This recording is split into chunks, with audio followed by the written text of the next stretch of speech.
I pledge allegiance to the flag of the United States of America and to the republic for which it stands, one nation, under God, indivisible, with liberty and justice for all.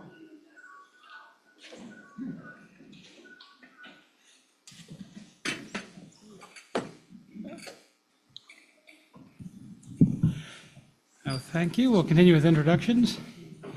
Maybe just to change it up, we'll start at the other end of the table with the Assistant Superintendent Tavares, then we'll come this way. Good evening.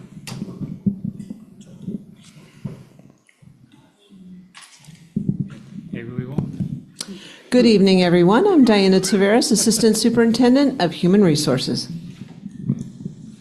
Good evening, Cabrera Chang, Assistant Superintendent of Business.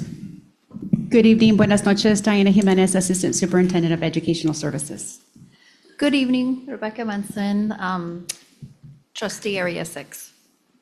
Good evening, happy Friday, Junior. Veronica Andrade, Trustee, Area 7. Good evening, Claudia Estrada, Executive Assistant to the Superintendent. Good evening, Carmen Garcia, Superintendent. I would like to address our Spanish-speaking community. A nuestros miembros de la comunidad de habla hispana tenemos traducción simultánea. Por favor, hagan clic en el icono del mundo debajo de la pantalla. Gracias por estar con nosotros. Thank you. Good evening again, John Horner, Board President. Good evening, Sarah Northrop Gaddis, Board Vice President, Area 3. Good evening, Jennifer Marquez, Board Trustee and Clerk. Thank you for being here. Good evening, Pamela Gardner. Welcome, Trustee Area Number 4. Welcome, Nancy Altman, Trustee Area Number 1. Thank you very much. Okay, we're now on item D. Do we have a motion to approve the agenda?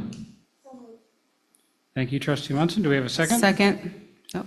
I think we'll give that one. Second to Altman on this one. Call of the chair. We'll give this one to Trustee Altman. Thank you. All in favor? Aye. Any opposed or abstaining? Hearing none, that motion carries. Okay, we're on section E, closed session action report. We do have items to report there. By a vote of 5-0 of all trustees voting, we had 2 abstentions. 2 probationary certificated employees were non-reelected as certificated employees effective June 30th of 2026. Second sub-item in that area, by a vote of 7-0 of all trustees present, 7 temporary certificated employees were non-reelected as certificated employees effective the close of the 25-26 school year. Okay, now we're on section H, starting with the Morgan Hill Unified School District Education Foundation grant recipient distribution. Happy to introduce that board's president, Adam Escoto, and the board, that group's treasurer, Wendy Sullivan. Please take it away.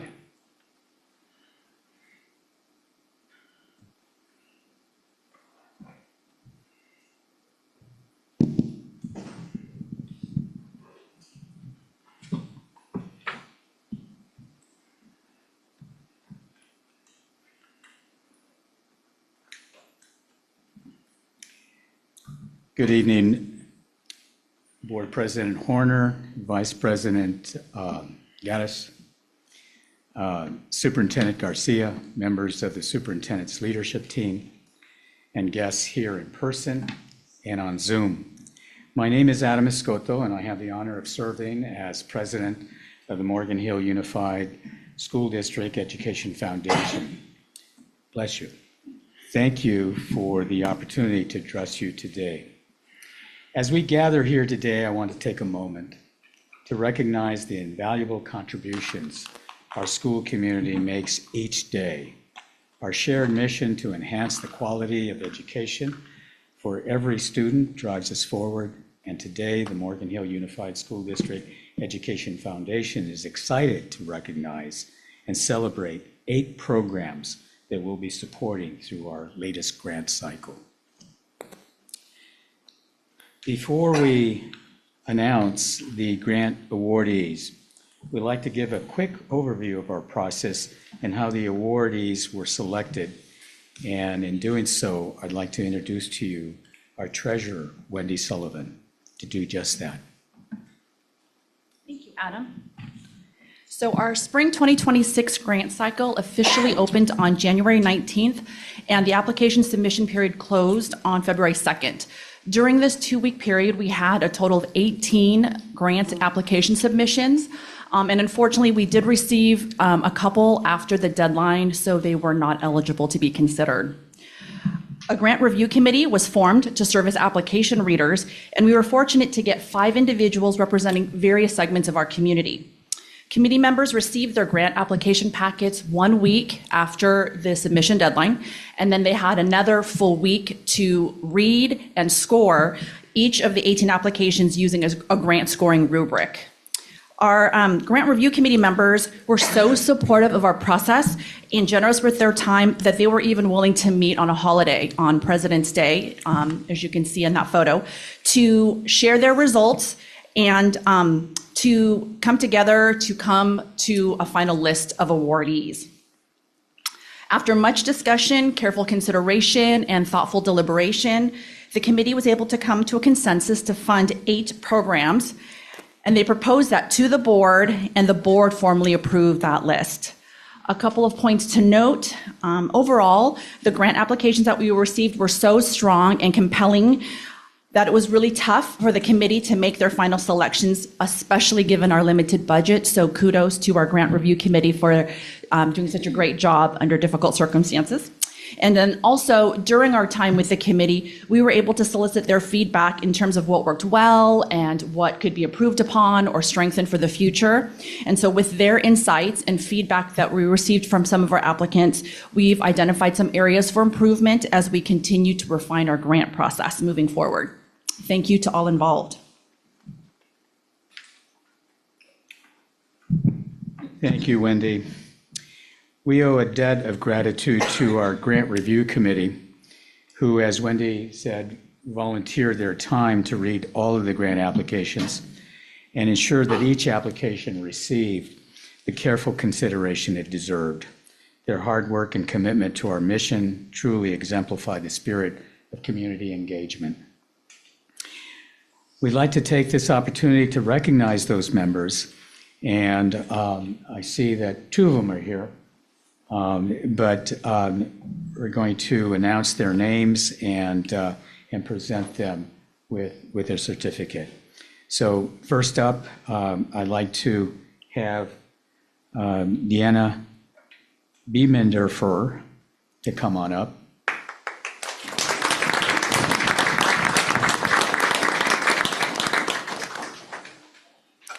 Next up, Deanna. I'm going to keep you up there for an unlimited amount of time. Next up is Janet McElroy.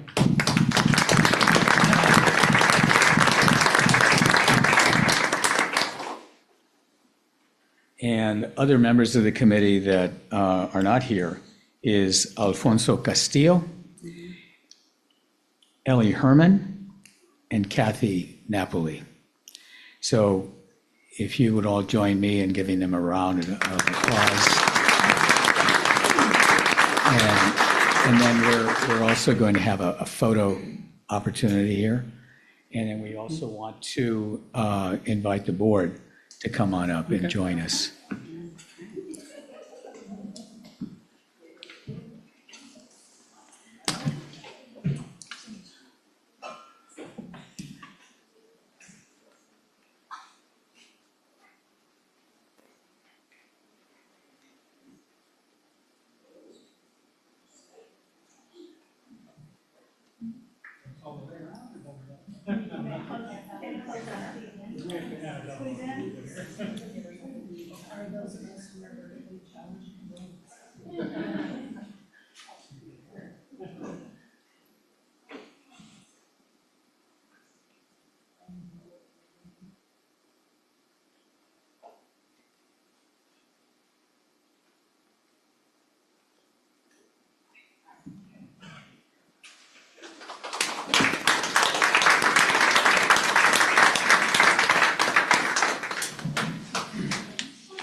Okay, now for the moment our grant awardees have been waiting for.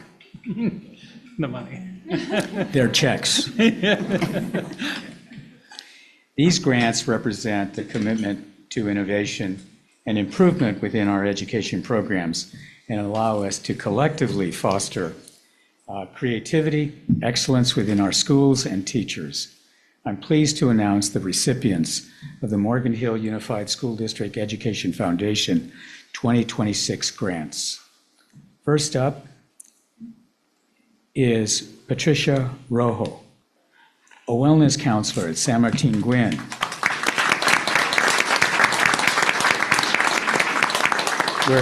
We're happy to award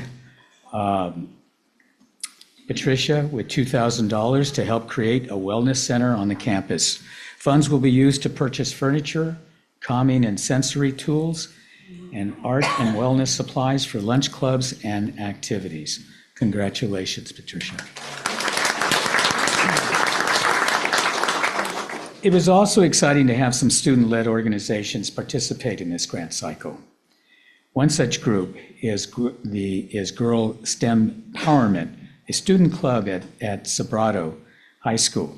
We'd like to welcome Rui Chin. We'd like to welcome Rui Chin. Right. I'm sorry. There's a name here that is a bit challenging. Is she here? And if there's anybody else on your club, I'm here for. All right.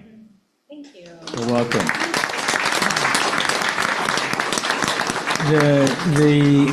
This awardee is receiving $500 to help support their efforts in creating a STEM project kits for our district 3rd and 5th grade classrooms.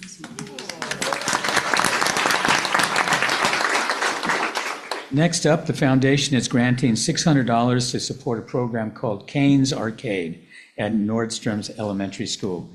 Representing the 2nd grade team is Wei Guevara.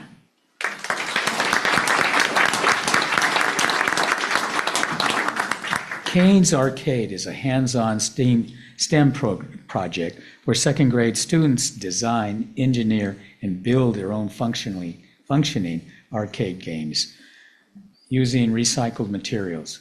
Grant funds will be used to purchase essential supplies for this program. Once again, congratulations. The arts is one of our foundation's focus areas, and the next 2 grant recipients fall into this category. The first is Live Oak High School's Drama Guild.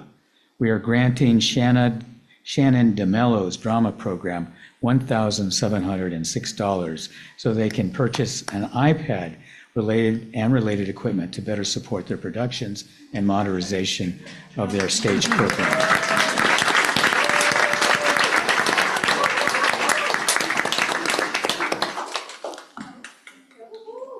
Come on up. Come one, come all.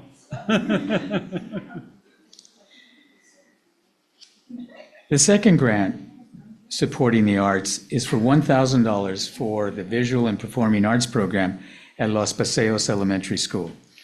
Pamela Regalado, a visual and performing arts teacher, will use the funds to purchase essential art materials to support their hands-on art instruction for all TK through 5 grade students. Are they here? There we go. Congratulations. Another student-led organization that we're able to support is the Future Engineers Club at Sobrato High School. And here on its behalf is, I hope I don't mess up your name, but the potential is there. Nila Pillay? Pillay? Nila, are you here? Oh, great.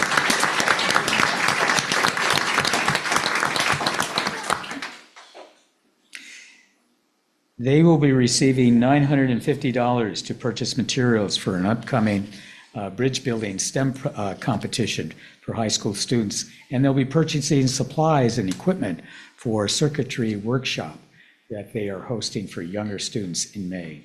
Congratulations.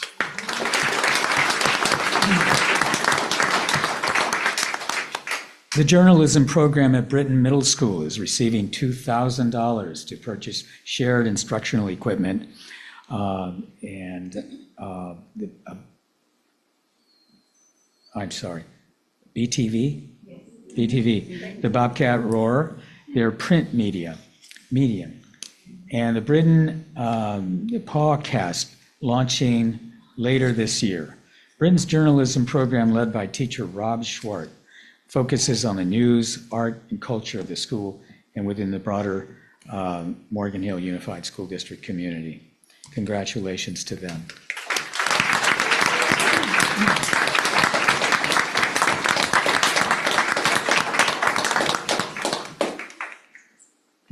Our final grant recipient is Live Oak's AVID program.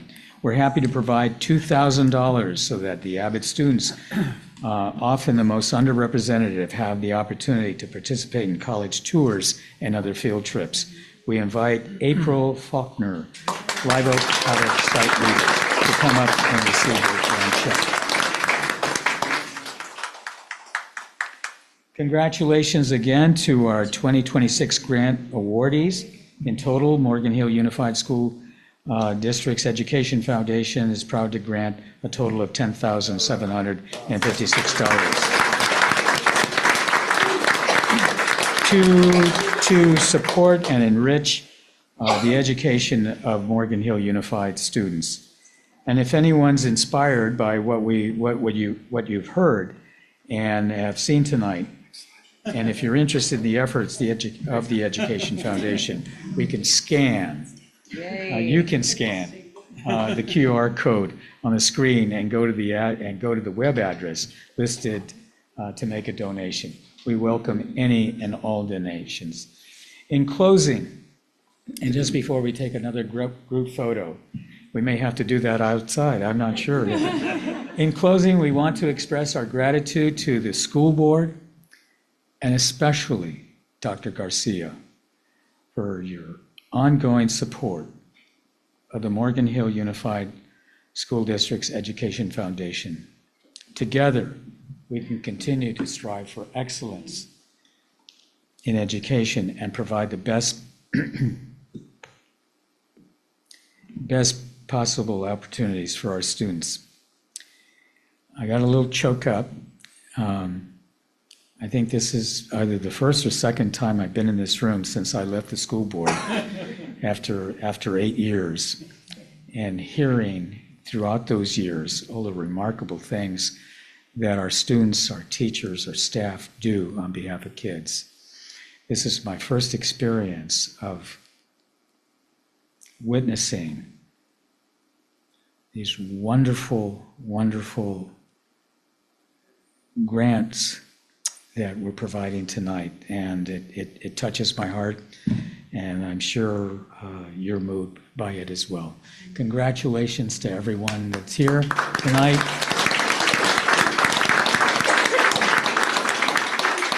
Congratulations to our volunteers, because they can see firsthand the product and the benefits of their hard work. So we're now going to take a group. Now, I could suggest to the young people, if you could either kneel down, and I say young people because I certainly can't do it. If I were to kneel down, we would have to make an emergency call. So we need to get the board over here.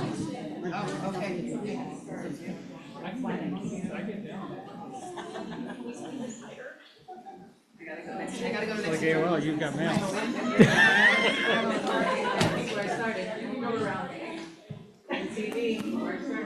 All right, we got everybody? Hang on. Watch what I'm going to do. Adam, we want you to lie down.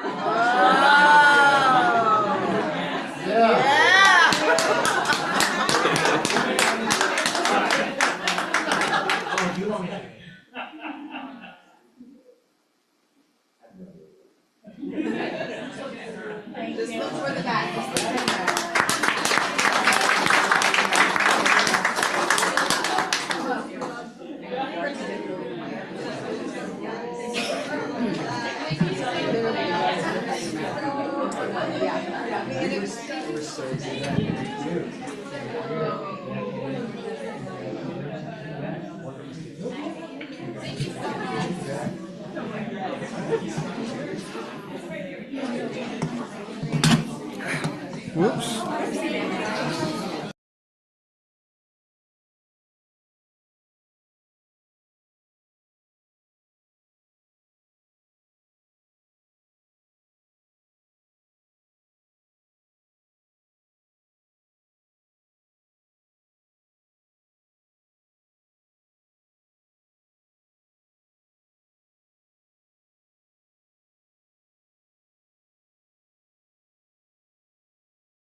Thank you very much. Well done.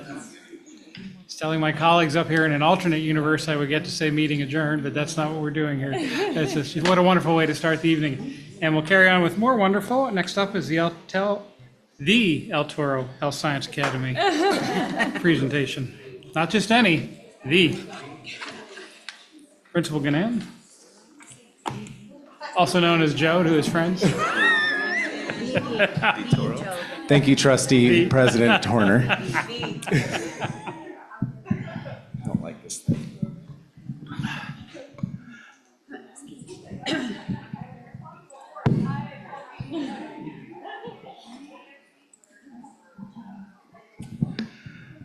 Good evening, board, members of the board, members of the audience here and at home. And I want to introduce a couple of my teachers. I have my first grade teacher, Miss Aiken, and my second grade teacher, Miss Hillisland. And I do have one of my parents who will be chatting after at the end of my presentation this evening. So thank you so much. Let's go ahead and get started on the El Toro Health Science Academy. So our total enrollment's 456, and it's, as you look at the pie chart, you can see the one to the left by grade, it's pretty evenly distributed. We do have a preschool that is housed on our campus that has a limited number of students there. We are an inclusion school, so we are inclusion up to second grade this year. Next year will be third, and we'll continue to progress year by year. Our ethnicity breakdown, as you can see, is predominantly Hispanic with 52%. Sorry, I know the numbers are a little bit small. When I make them bigger, it just kind of is harder to see. And then we also, our next is our Caucasian group that is 22%, just over 22%. And the bottom got cut off. So the bar graphs at the bottom do show our EL students on the left. So our number of EL students is 52. Our number of socioeconomically disadvantaged students is in the middle, and then our number of students with special needs is the one to the right.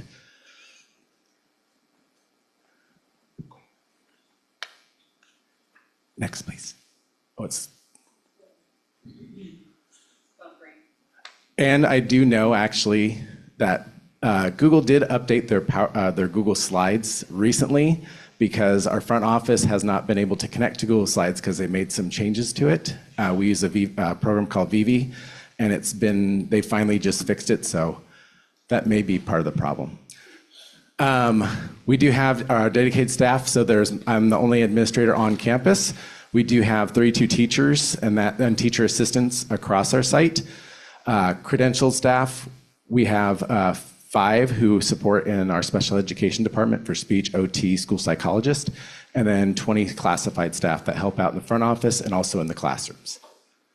And we have a lot of fun pictures.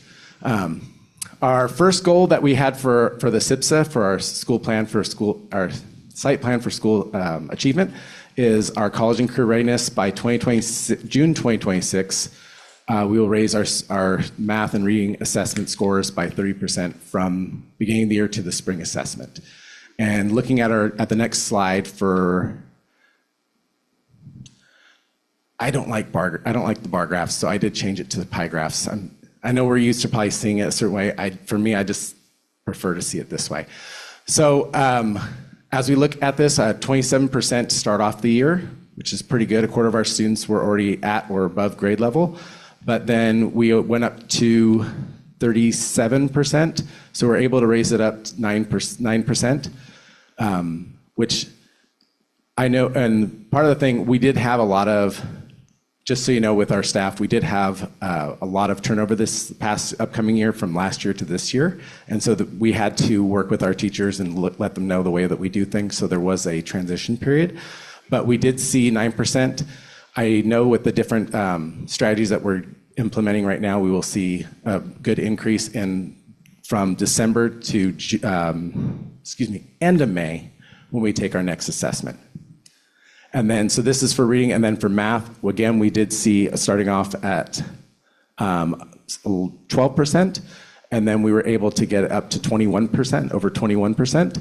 So we did see a good increase in math, which we have been working, and I'll talk about it a little bit as well. We've been working with educational leadership with P3 Math. It's a grant through the Gates Foundation with Los Paseos, where we're focusing on math at the elementary level to help prepare them for integrated math and the upper grades for math as they get through school. So school actions to achieve this, we do collaborate, like I said, with Los Paseos with the P3 Math Coherence Collaborative, support with the California Coalition for Inclusive Learning, and we do work with, which is part of our county office, so we have worked with our county office at Inclusive Practices for all of our students that do work with all of our students.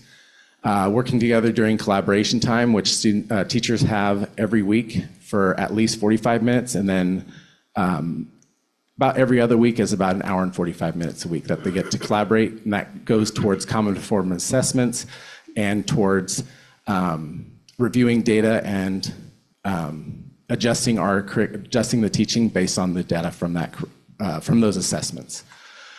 Don't want to read them all. Professional learning teams, so they meet, like I said, at least once a week. They identify the areas of need for students, adapt the instruction to support all students' needs during the school day.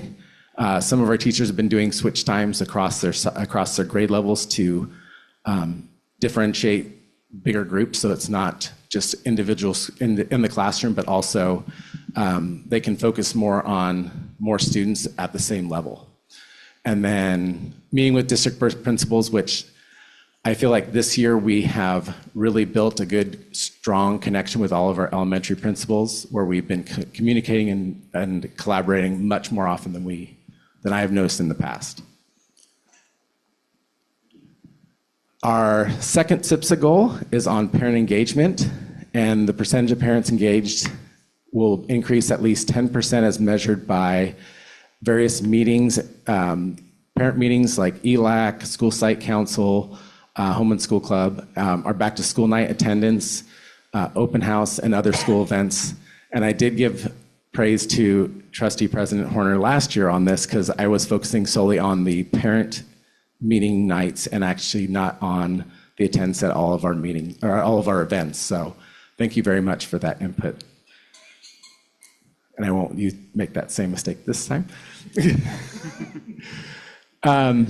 So our Home and School Club, my first year, we had about 4 parents that would actually come to Home and School Club, and it's grown to over 21 parents. Our first meeting was 21.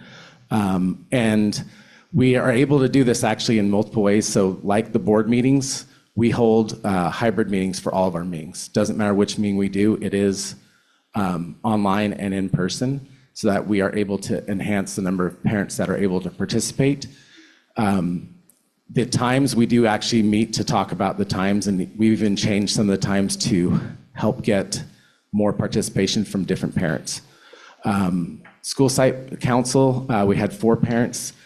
English Language Advisory, we have 10 parents. Our Special Education Advisory Committee, which we tried starting last year, and the last meeting we had a lot, but we actually have 12 parents at that as well. And then chats with principals, we have more, and I forgot to put the, I thought I had it on there. For back to school night, we did have, I want to say it was 286 families that were there. Unfortunately, when I did talk to some parents that weren't able to make it, it was mostly because of different school event, like outside, like sports events. Thank you. I was like, football and cheerleading took quite a few of our kids. But we did make sure that they got the information and share that information with them. And if you ever come to our site for back to school night, you will notice that it is standing room outside only, really.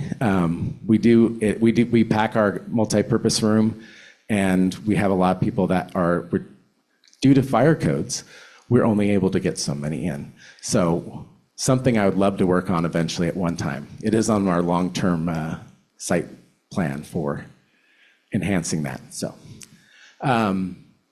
school actions to achieve that goal. So we communicate weekly, so teachers communicate, and I've actually been sending out a weekly memo, like a weekly memo every week to let families know what's coming up, also what's that week, and then what's coming up, our word of the week, and different various events. Like we have our bull run that's going to start, that's coming up in April. So I'm going to go ahead and start giving that information so we can get that out ahead of time.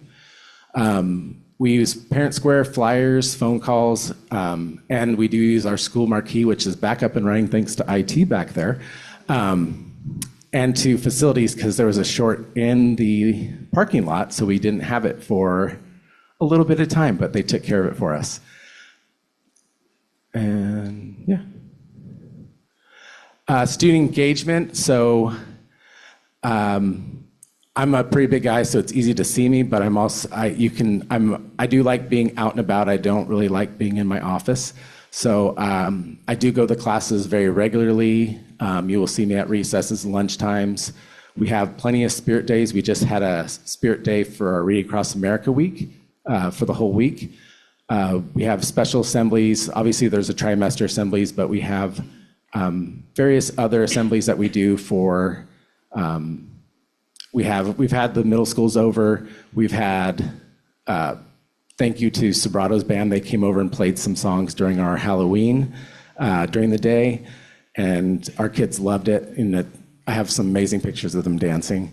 And then every Friday during lunch, we have music playing because the students love to just kind of move around and everything. And why not? It's a good thing to have them just enjoying life. That's why we do it. We do have El Toro tickets students are able to exchange for different items at our student store. And our amazing librarian does tea time with them, where they are able to come in. She has little cookies and they color bookmark. We do have mindfulness sessions with our one of our special ed teachers, and attendance, yes. I was extremely happy this year. So we've had the highest attendance that we've ever had since I've been at El Toro, and we actually won the attendance challenge back in September for the first time that I believe I heard is in school's history, but and that is due to our amazing teachers and their positive attitude that they bring to the school every day. And we do have plenty of positive incentives for students in the classrooms besides the El Toro ticket. So there's a lot of positive at our site. Next one, please. Extracurriculars, I want to start off with this. We did a grant with Disney, and we're going to be performing Aladdin on April 22nd and 23rd. It is our first musical we've ever done. And I know what you're thinking, but they are amazing. They already know their lines. They're already moving. They're doing. If you ever get a chance, I'll let you know the days they're practicing and they're doing the rehearsals, because you'll be amazed at what our students are doing with Aladdin. It's a 30-minute show. It will be at 6:30 on April 22nd and 23rd if you are available. We'd love to have you out. There is no charge. We just want to have people come out and just enjoy a performance. Drums and percussions, Mr. Downer, one of our 5th grade teachers, he does that every Tuesday and Thursday, and then has a performance in May, and I'll let you know when that is as well. And then Safety Patrol, you see me out there. I don't need a vest to be seen, but I do wear a vest for safety. And then we have just a lot of other programs where in Ballad Books, we are the reigning champion for the district for Ballad Books as well. Los Paseos and us have gone back and forth. They won 2 years ago, and we placed second. We won this last year, and they placed second. So we're trying to maintain that a little competitive. But everybody did an amazing job. All the schools that participated were amazing, and I know this year all the schools will be participating. So I'm looking forward to how that goes this year.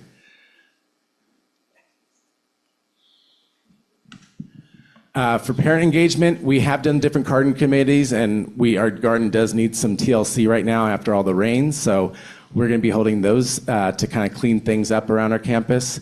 We actually did also create a wellness area where there's some like paved areas, and we got rid of our garden area that was not this one, but a different one. And there's some stepping stones and some different painted stones that give them like ideas of like take deep breaths, move like a snake, and just different sensory things. We're also going to get different sensory equipment that we want to add into there. We have our chats with principals, all the parent meetings. We had our Boo Bash, which took probably about 25 minutes to get everybody in. It was a very highly attended event. Kids had an amazing time. Miss Mott, our parent, was running one of the booths, and Miss Hillstein was also working at it too. We do have a student makers market that is coming up in April, and it's where students make different items. They bring them to our school and they sell them we have different, most of it's jewelry, but we had a couple students that were making jewelry. They wanted to try it out, and we invited other students, and it went really well last year. We had about 15 or 20 students that were making different items. For trademark reasons, I'm not going to say what some of them were, because I don't know if they actually did that, but it was a really fun event. Kids had a blast. We do the regular updates, readathon, that our amazing librarian does, that actually does, the money raised does gift of reading, which gives every student a book every month for free that they can add to their home library. And dances, we had a couple dances already this year. We're going to have another one probably towards the end of the year for all our families. And I think the next one's a thank you. Yeah. Before I say thank you, though, I would like to invite our parent to talk a little bit about our school and just let you know how she feels. Hello, everyone. I'm not as used to public speaking as wonderful Mr. Ganan there. I'm Samantha. My daughter is a third grade student at El Toro, and it's only our second year here. We transferred from a different school. And the investment in the teachers and the staff is just night and day from our experience at our past school. Not only is Mr. Ganan there all the time, like he just mentioned, he's going to classes, he's checking in at lunch, he's on the playground, but he is directing traffic. He knows the cars, he's calling out the kids' names, he knows their names, he knows their parents, he knows their cars. He is so invested, and he is there all the time. It's really incredible and touching to see, especially coming from an experience where the principal was not as able to be as hands-on, I guess. So in any case, very, very impressed with the school, impressed with the openness they have to bring the parents in. I've seen them make changes over the year to make sure parents can join from Zoom. They can be there in all different kinds of ways so that people are able to have the accessibility if they can't be on campus. And the communication is wonderful. Just very, very happy with our experience here. My daughter's getting all of her needs met, and just excited to participate and be in the community, and just very, very happy and honored to be here to speak about the school. So I guess that's all I've got to say. Thank you, Mr. Ganan. Now, any questions?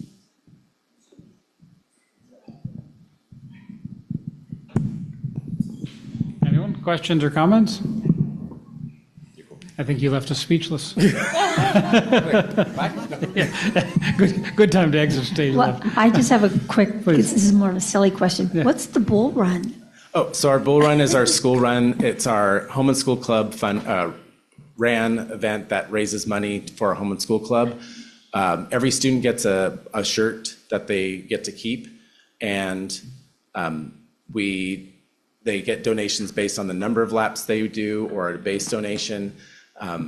We've typically done just in-house. I know there are some different programs where you can purchase, like you can pay them and then they run all the different aspects and then they take a cut.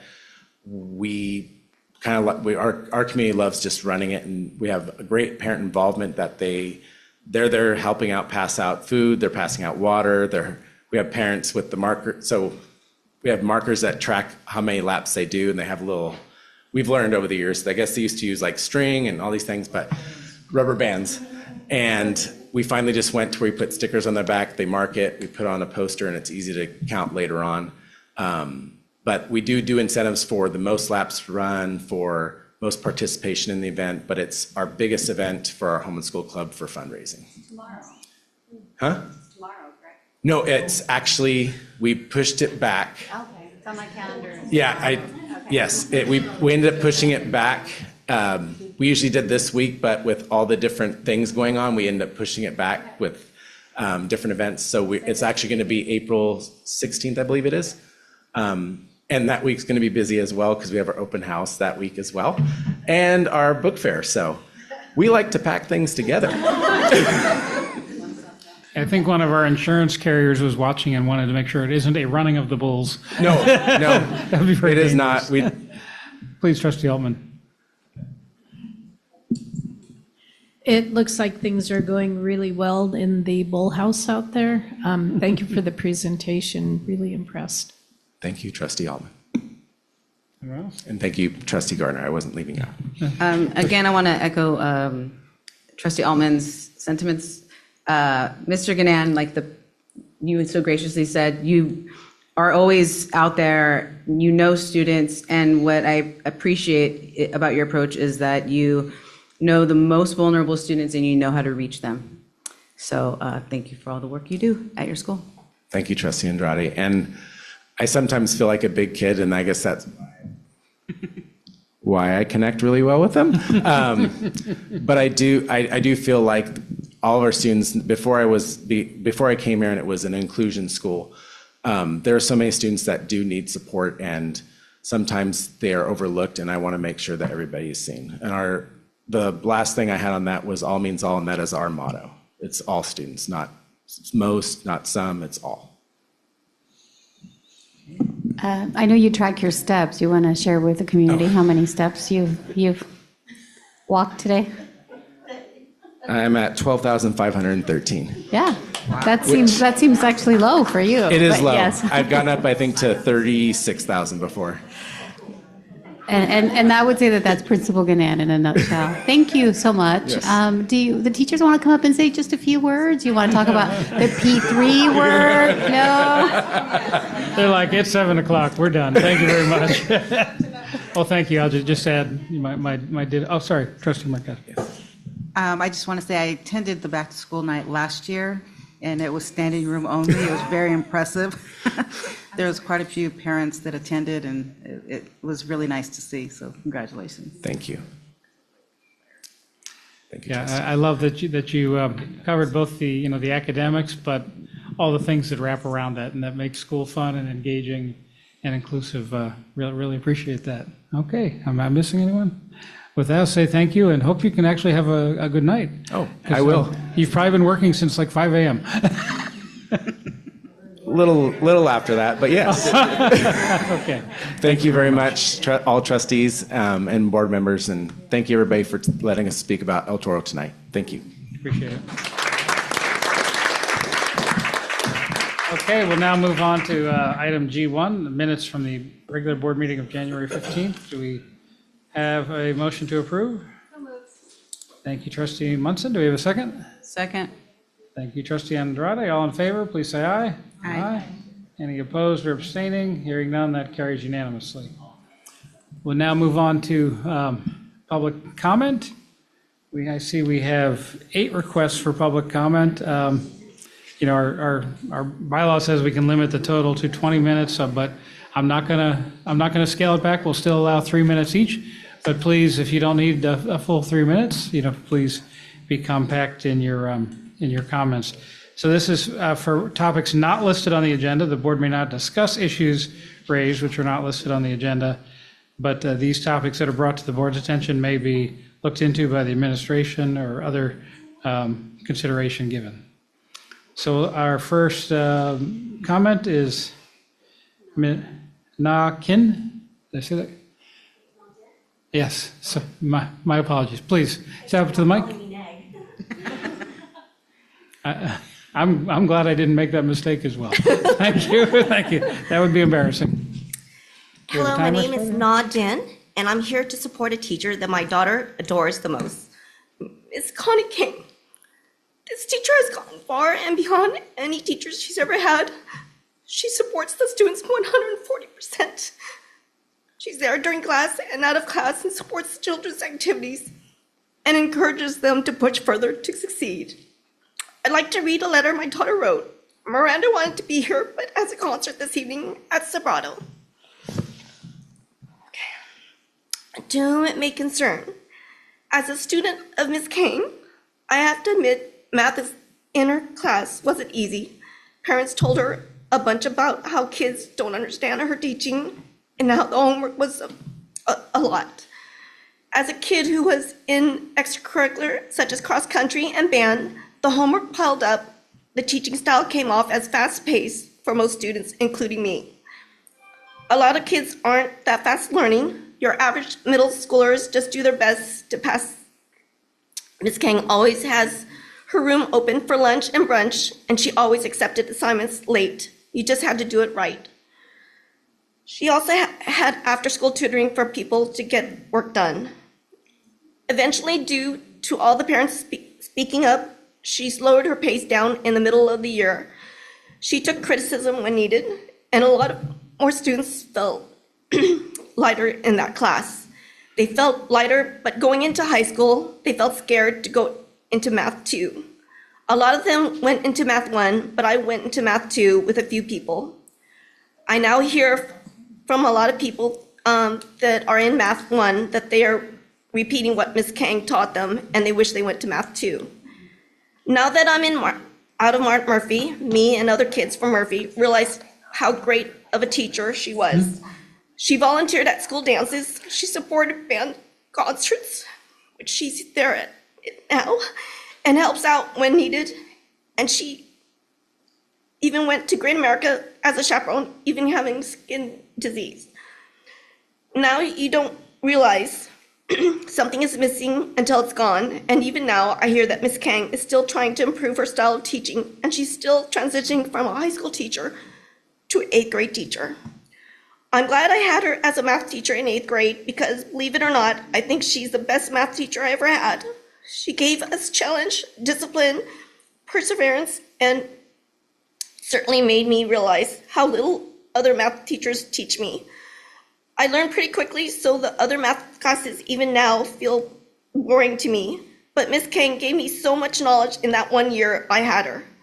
I hope for my sister and many more to have her in the future. Please don't take away that blessing from them. Sincerely, Miranda De La Rosa. Thank you. Thank you. I know that wasn't easy. Thank you very much. Next, we have Crystal Sullivan.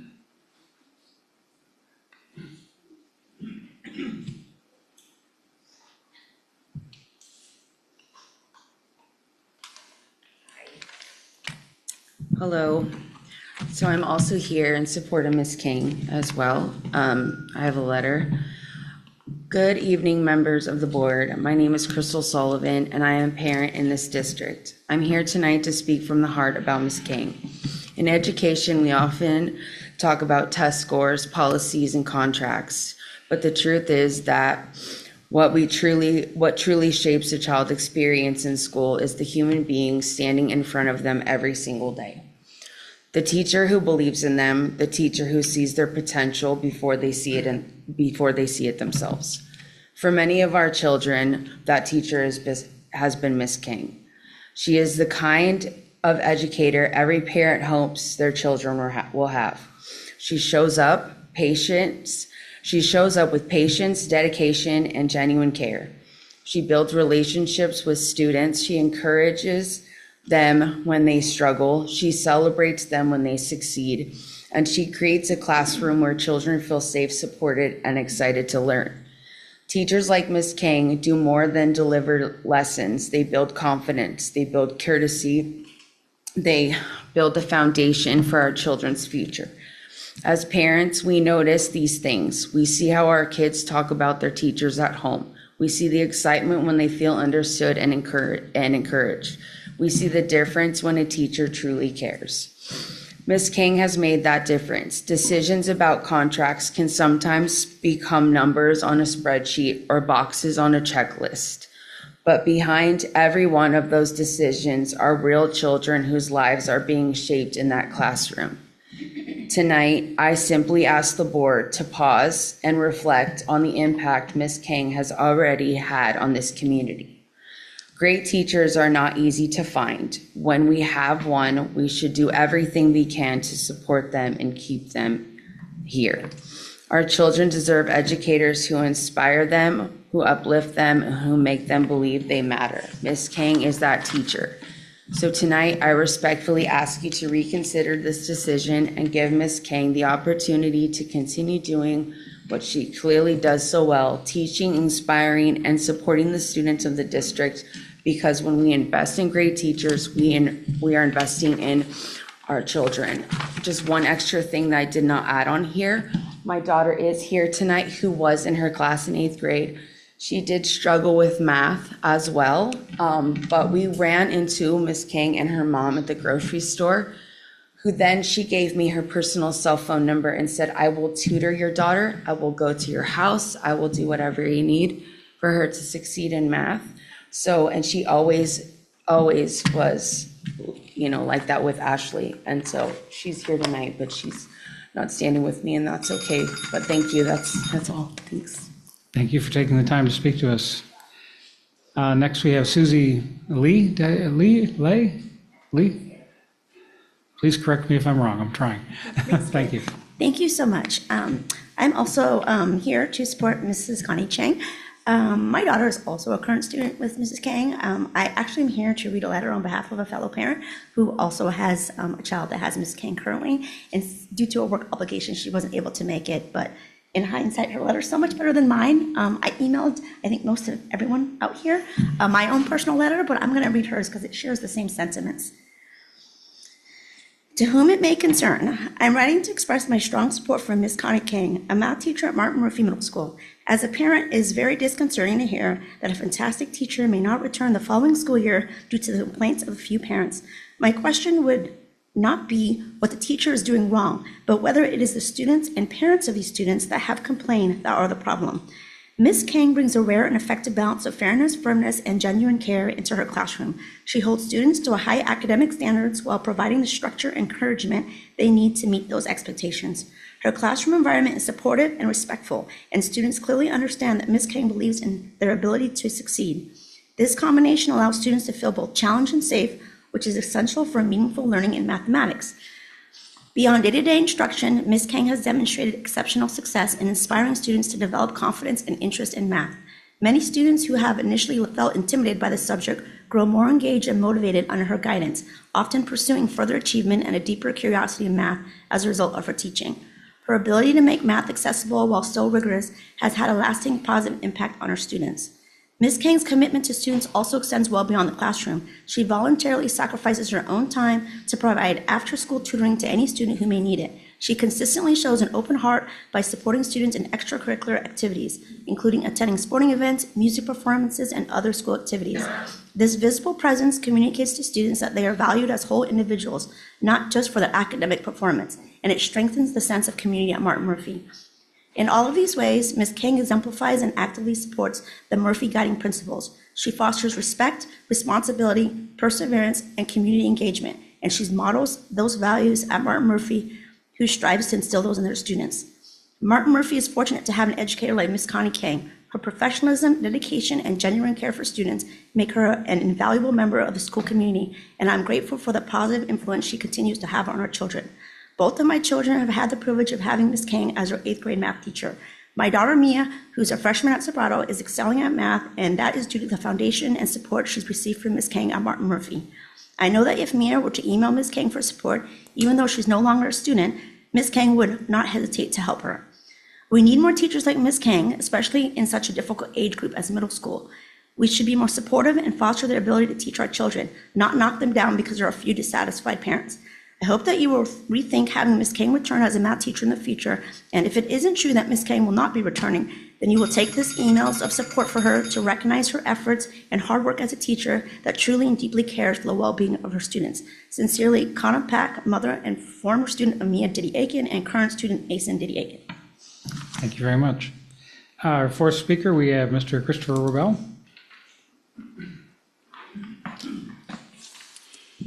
Good evening, everyone. So I don't know if people have seen the Mayor Mark Turner's State of the City speech yesterday. He spent considerable time towards the end of the meeting talking about addressing dismal academic performance at this school district. He cited the fact that fewer than 40% of third graders are meeting state standards per the CAA SPP results, the California Department of Education. So I looked at those results, and I not only are they below 40%, but the problem is the trend is bad. So it was 45% meeting standards in 2022-23. Next year, it went down to 40% in 23-24. And then 24-25 school year, it's 37%.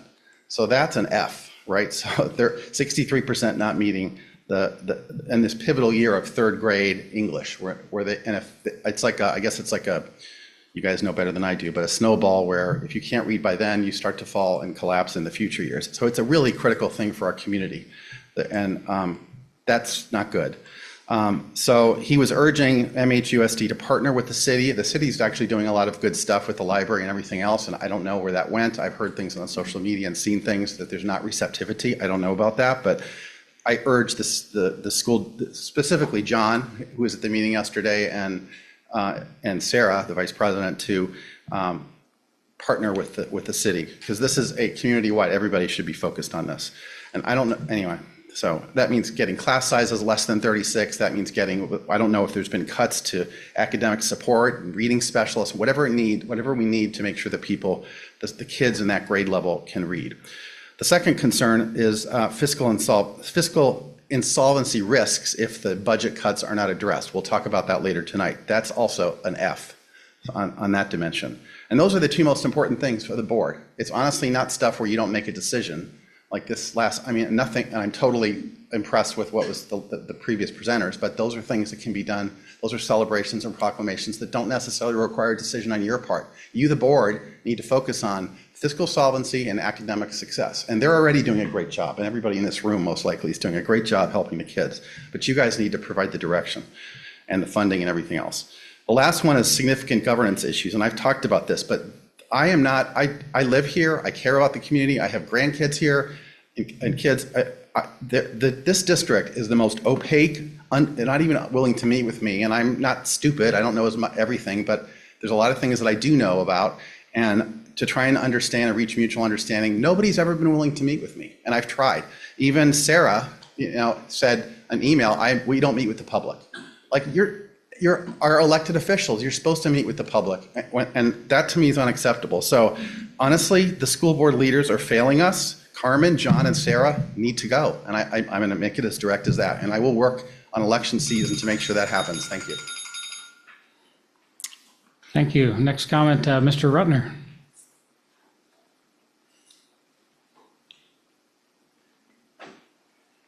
Hello, so my name is Mr. Rutner. This is my 8th year in the district, specifically at Martin Murphy. I'm actually on paternity leave right now.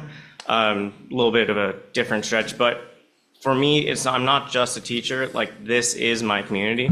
And I think something that really strikes for me in particular is, I do go and teach, but I've got 3 clubs as well out of the 7 that we have at Murphy. One of them, I get 20 kids to be there at 7:30 in the morning to do basically a leadership club. I've got after school clubs, got all these things.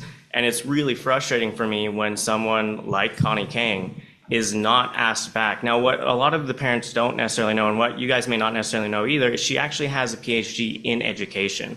She doesn't use her PhD in education because for her, she wants to see the better change. And she ran into the issue where she felt like the actual change that you could do with a PhD, it wasn't actually impacting actual kids, actual students. Now, the thing to kind of really keep in mind with her in particular is that she does Mondays and Wednesdays.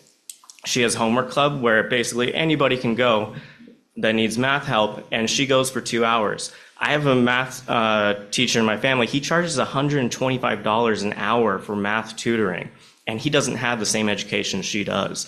So I think that is something that really does genuinely need to be considered. She is a community member, and we are going to lose her based on a handful of parents that, frankly, don't hold their kids accountable to the same degree that we as a district should be holding them accountable.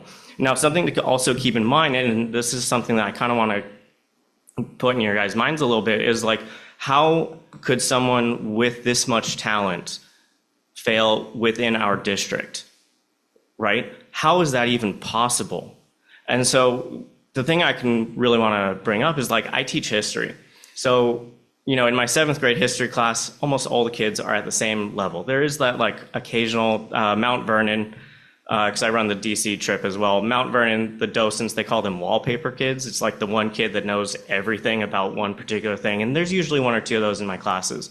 Math is different, though, because in math, in an 8th grade class, you may have the whole bell curve of kids. You may have kids at a 2nd grade level that are still counting on their fingers. And you may have other kids that are at 10th grade level. We do not differentiate the math levels. And I think that's a huge concern. I understand the whatever you want to call it, about how it's tracking, but that is life. In life, we are tracked. Everything you do is going to be so. So the thing I really want to think about, or just this outside the box thinking, is how can we better serve our math students so that when we do get these quality math teachers, we don't just burn through them, right? Like, how is it fair to a 2nd grade level math kid in an 8th grade class to try and be on par? How is it fair to the 10th grade level kids to really get that challenge, right? I think we need to start thinking outside the box. Now, I know you guys can't really do all these things, but if you do want to, I will hypothetically be getting bagels tomorrow at the Daily Bagel Cafe. And my 6-week-old son is going to be, he's actually quite the, what do you call it? He's quite the supervisor in bagel quality. So if you would like to go just talk, you're more than welcome to, but Need 10 to ask o'clock. you to wrap it up. Thank you very much. And next we have Daniel Armendariz. Mr. Armendariz, thank you for being here. Thank you. Daniel Armendariz. I have a student at Live Oak, and just a side note, I've never met this Miss Kane that's everyone's talking about, but she seems like a real leader, and she shouldn't be removed. She sounds like she should be an example of a good teacher that's structured towards the kids' education and not bending for parents complaining. I mean, a good example of a couple of good teachers. In the front row here, we have excellent teachers. Next to them is one of their great students. A great example of this school district providing gentle care for my daughter's entire school curriculum has been taking place through these offices. And I just wanted, this may be the last time I speak on the issue of my daughter as being a student in this district, but she's worked hard. She's almost, I started to take her out of school for a while. She was almost homeschooled, but she's always up for a challenge. And right now she's probably at the highest level of what could be accomplished in this school. And I look forward for what she advances to, because she's another leader. And so getting to the point of having good teachers, having to implement, allowing the students to grow at, it's difficult for this board to run your policies and have your ideas. And I tried to come in here and have a meeting about 5 weeks ago, and I wasn't able to speak to the person that was on the phone, and they got, at the reception office, they said that take my number. I never got a return. So my reply would be like the gentleman said a minute ago, at least if you don't have room for visitations or create the space for parents, teachers. When I started, I got involved with my daughter. When she was Miss Kellogg was one of the first teachers that said my daughter's brilliant. She said give her a summer school program, and she invited me to be a part of PA Well's school board. They had a parent-teacher school board. And through that, I helped keep the school open. I helped develop a program that really was successful. My daughter's class has, it started when they were kids. They had this little program, the slogan they say, in gentleness, kindness. They repeat it in the morning. And fortunately, before my daughter went to Live Oak, it had a bad reputation for fighting and disruptions. And funny how every year, as my daughter's progressed, the grades below and above have been excellent students. And I mean, we have an example right there. She was one of the people that's been associated with my daughter. And the trustee is nodding her head because she's in agreement. It takes the students, staff, and implementing the time to teach these students because they do need good teachers.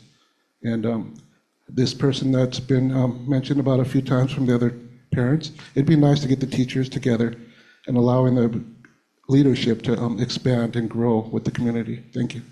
Thank you very much.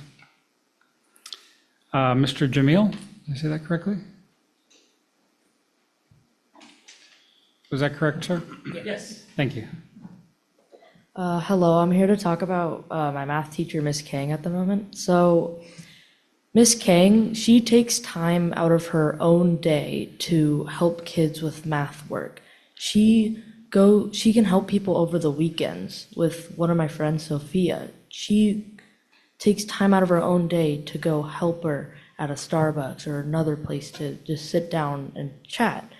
And for certain kids that are, let's say, can't talk or have a trouble, can't speak for themselves, she can find a way to kind of help with that and can kind of help talk to them, to help them in general. And she opens her door during lunch. You can go in and talk with her. She'll give you, doesn't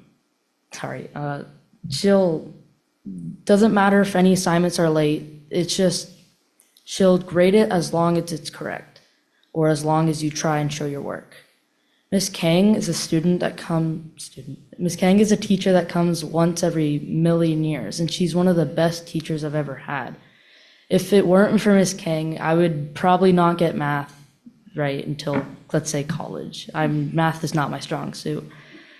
So please keep Miss Kang. She's one of the best math teachers I could have ever asked for. Thank you. Thank you very much. Thank you. And we have Ms. Maskell, is that correct? Good to see you. Thank you for being here. Well, I have a completely different topic, and I hope you'll. So I wrote the following email to a member of the staff here, and my request is basically also one to have a meeting, or at least a response, hopefully a kind response. So I'll read the first one to you. So the topic is offer to share parents' Holocaust survival stories with Morgan Hill Unified School District students. I'm a 30-year resident here, and I think I met you before, John, with someone else, and I'm not sure, when I was with the city of Morgan Hill for 18 years. Daughter went through your system too. But that being said, there's been a lot of horrific things going on with the Jewish community lately. And I'll just say this before I read this quickly. Today I went to a meeting at the synagogue, and the police chief was there, and I was wondering why the police chief was there talking to our rabbi. And I don't know if any of you know, but there was an active shooter in Michigan at a major synagogue today. A few days ago, there was an incident in Santana Row. I'm sure most of you have been there. Feels pretty safe to me, but 2 Israeli men were attacked there because these people heard them speaking Hebrew. And I think it's horrific, and it reminds me of what happened in Nazi Germany way back when my parents were alive. So with that, I wrote to the person here at the school district and wrote, I was referred to you by Alex Asan, I'm not sure how to pronounce it, when I stopped by the district office earlier today. That was in December. I live in Morgan Hill for over 30 years and am the child of 2 Holocaust survivors. With the terrible recent anti-Semitic things happening in our area, Branham High School, and this not in our area, Bondi Beach in Australia, the murder during Hanukkah on the beach there by a group of people. I'm feeling that the only way to change people's thinking and create a better future is by educating kids of the horrors of the past. I'm requesting a meeting with the appropriate person or persons at the district to discuss possibilities. And I'm not necessarily asking for myself to tell the story. I can, but there are others that are children of Holocaust survivors that are available as well. And I see, in this room, a great diversity. I see it on the board. I see it everywhere. I think we should all be accepting, and there should be no hate, because otherwise we have the things that are going on, in Iran right now. There's hate everywhere. And I want to be a part of something that's more positive, and also to teach kids, because we believe that the only thing we can do in people in my situation of, having parents that live through these atrocities is by education. So if someone could help arrange for a meeting, it was requested, I guess, with Diana Jimenez here, and spoke with her staff person, I'm sure, and I was also told that the other staff person that I wrote to never received my emails. Now, these were not kicked back or anything. I guess I find that a little, I don't know, unfortunate. So I don't know. I hope, you do what they did in the city hall, that you ask the person appropriate to contact me while I'm sitting here and to arrange something, because we're public servants. I was for my whole career. So thank you for listening, and I hope there's a little bit of action. Thank you.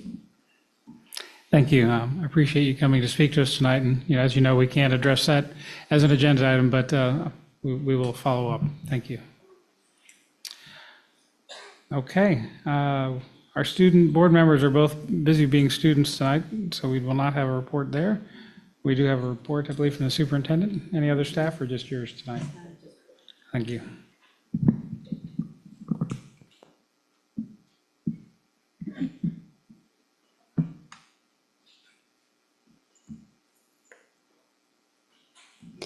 Thank you, President Horner. I'd like to provide an update to the board since our last meeting. I would like to summarize this presentation in a couple of words. I would say deep appreciation and congratulations. So keep those two words in mind.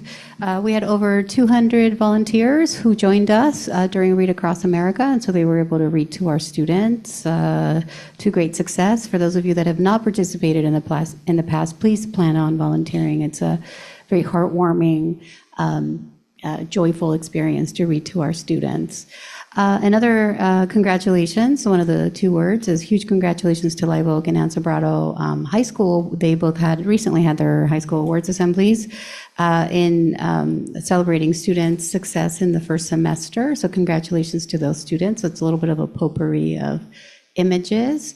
We also had the conclusion of Rock the Mock. This is a more than 13 years, President Horner. 14 years. President Horner is actually the brainchild of Rock the Mock when he was the CEO of the Chamber of Commerce here locally. So think, how do we prepare high school students to rock the mock interview, to do a good job?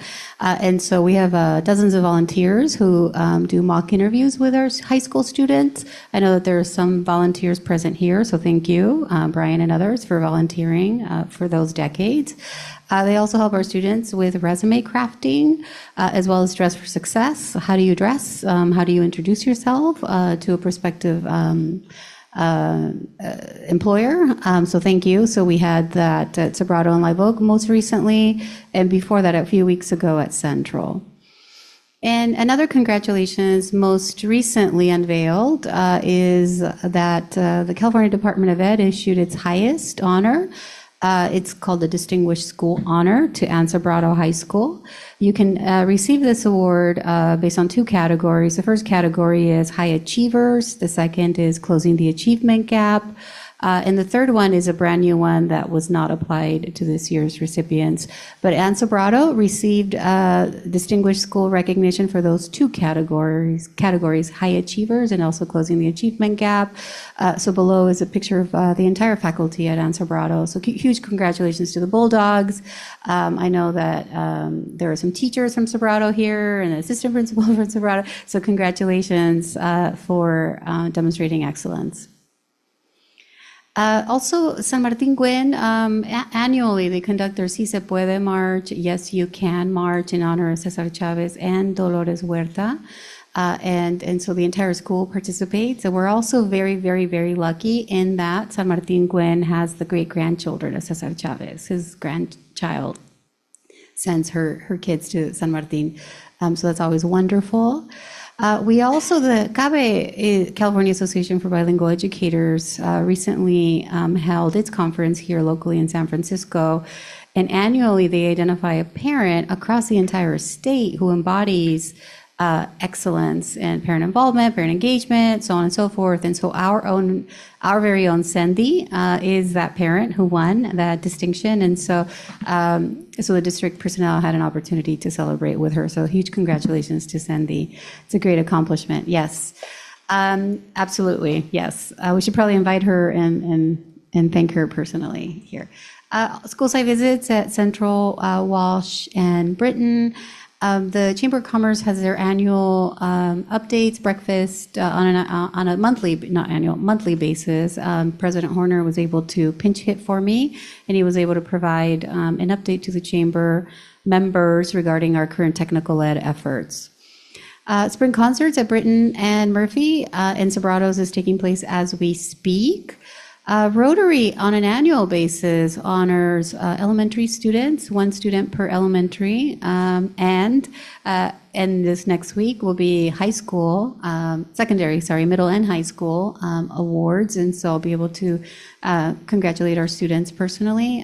President Horner was able to pinch hit for me on this one. Thank you so much for that. But I look forward to sharing in celebration with our middle and high school students.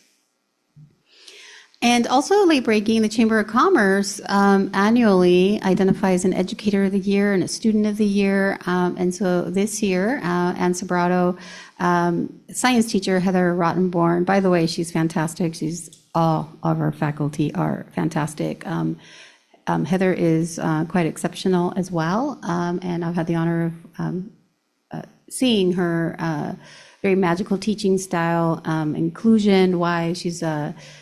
She's very, very good. So congratulations to Heather and also to student Daniel Leon Naranjo. We will be celebrating them at the Chamber of Commerce Celebrate event that's coming up in April. April. And that concludes my report. Thank you.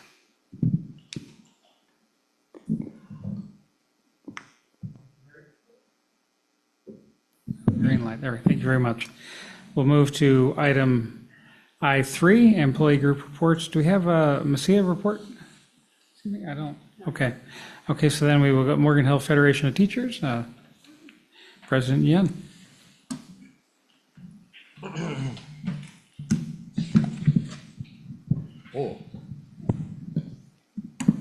Good evening, board trustees, executive cabinet, and community members.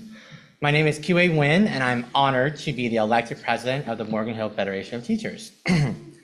At the last board meeting, you heard from one of our representatives about Article 12, hours of employment. At this meeting, we complete our speeches centering around our current negotiations openers with member feedback related to Article 3, rights. Article 3 delineates the rights of both the district and the federation. Some district rights, for example, include Article 3.1.1, which gives the district the right to determine the kinds of services they will provide and the methods of doing so. An example of this is their interest in creating an early middle college. Additionally, Article 3.2.12 allows the superintendent and board of trustees to stray from the recommendations of interview panels by giving them the final decision regarding new hires. This is a right that we are aware has been executed from time to time. An example of a federation right that we execute is Article 3.2.7, which is the contract language that allows me and my fellow employee group presidents to speak to you this evening in order to share member perspectives. Another example is Article 3.2.2, which allows our leadership to use both our member school mailboxes and email addresses in order to communicate with them. But Article 3 also houses language that discusses our rights to ensure we have a voice in what happens here, as important stakeholders and educational partners of the Morgan Hill Unified School District. One of these areas is Article 3.2.11, curriculum councils.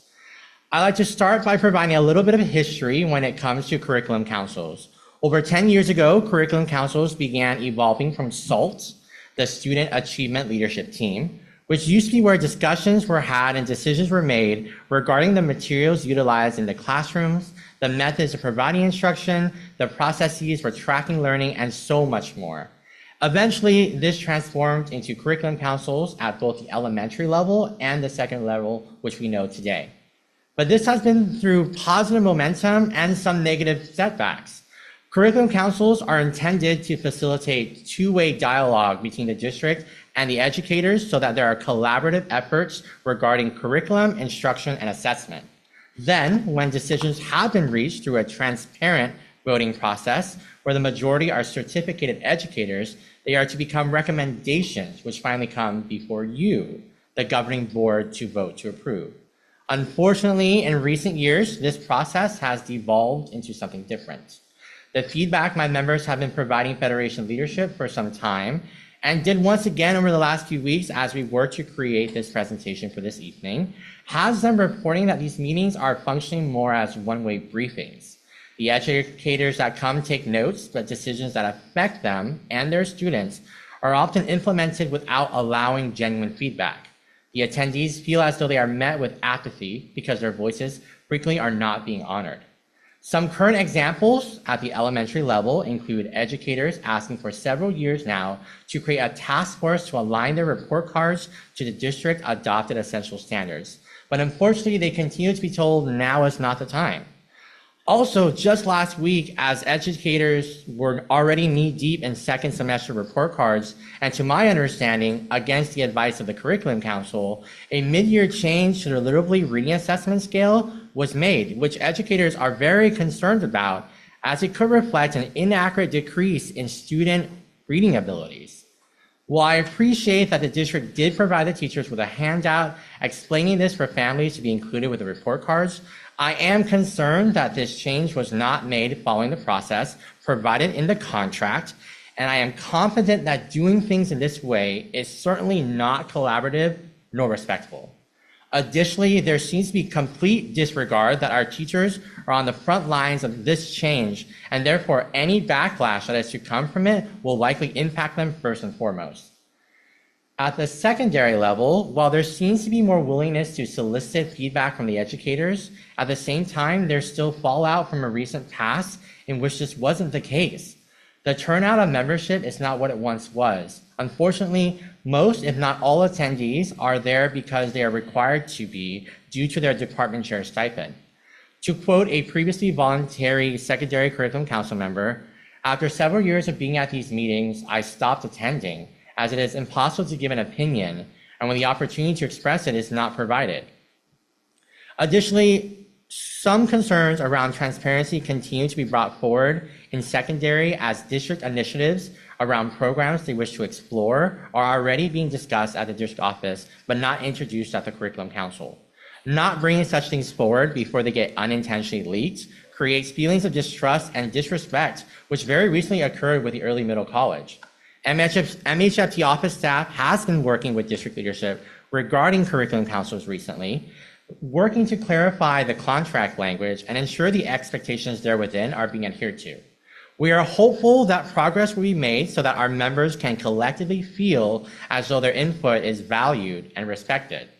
And how can you help?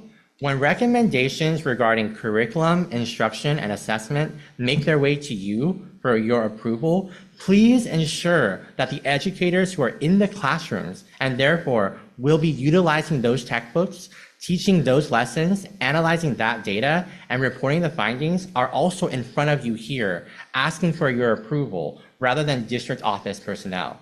That will let you know that they support what is being proposed. Finally, a federation right we hope to see solidified during this round of negotiations is the assurance that there is no disruption to the educational continuity for the children of district employees who fall under the Allen Bill. While the district has grandfathered the families and their children into the schools at the moment, we want to ensure that our educators who work for this district and who voluntarily enroll their kids in this district will not be harmed by complex and changing policies and enrollment. I'm glad that we are starting to have conversations around this topic at the negotiations table, and I'm hopeful that we can provide some protections to these families, much like some other districts do. As I end our board presentations on the open articles for this round of negotiations, I want to remind you that all things we bring to the bargaining table are so that the educators who work so hard for the students and families of this district can do their job successfully while also allowing them to be active participants and respected individuals in return. Thank you. Thank you very much. Now for the Morgan Hill Educational Leaders Association, Mr. Bookser. Good evening, everybody. Thank you for the opportunity to speak tonight. Trimester 2, report cards go home tomorrow. Lately, we've had our LCAP advisory meeting, and this week is the second week in which we are getting feedback from all of our students in grades 5 through 12 for the LCAP survey. Our LPAC testing is continuing. And kids are doing well, and a special thank you to all staff for helping to support our students with English learning assessment. March Madness Attendance Challenge is going on, and I know all the schools are excited about that. You can see the bracket out in the front as you walk out. As said earlier, we had a wonderful Read Across America Day. I want a special thank you to Arlene Machado, who helped organize that. And as that is a quick half an hour or hour in the morning, that is a lot of preparation to get all those folks to the schools with books, prepared, deployed, and then into the classrooms district-wide. That's pretty impressive. So the pictures don't do it justice, and both Executive Cabinet, Superintendent Arlene helped make that happen. On the PBIS front, we had a professional development this week, and most schools this week and this upcoming month are going to go through their TFI, which is the Tiered Fidelity Inventory. And so it's a very purposeful effort to make sure that kids, staff, schools are implementing best practices from PBIS. And so looking forward to that. Our school's visit is tomorrow. Our schools, our SIPSAs, our single plan for student achievements, are all in the process of being editing. We're working with our school site councils and our ELACs. We're analyzing current data, implementing recommendations from our teachers' PLTs. We're working with supporting innovative practices, SIP, to support inclusion practices in our schools. And we're also taking the input from our parents that is part of our FACE plan and incorporating it into our school goals. So a special thank you to our superintendent, our school executive team, executive cabinet, and leadership, helping to support the direction of very purposeful efforts to improve our schools. And finally, if you're able to, and you can, AXA is putting on a Bay Area Symposium on March 28th at Santa Clara University.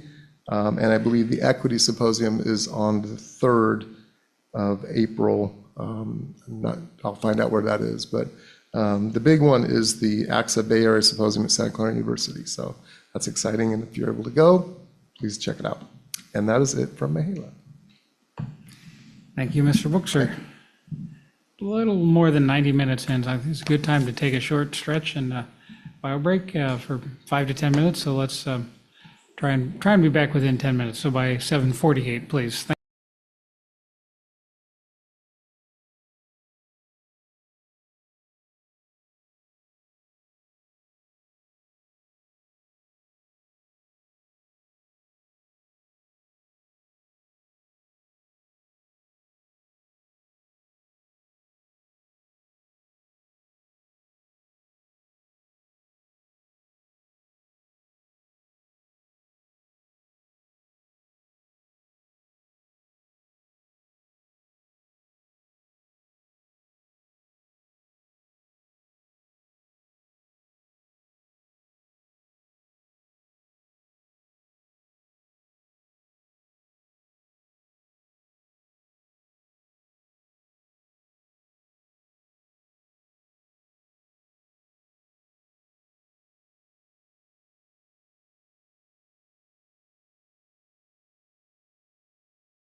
All right, it's 7:46. We'll call us back to order. We're moving on to the board member reports item. Would anyone like to make a report? Please, Trustee Altman. We'll kind of just come this way to make it easy, if that's okay. Thank you. I am going to start with my notes.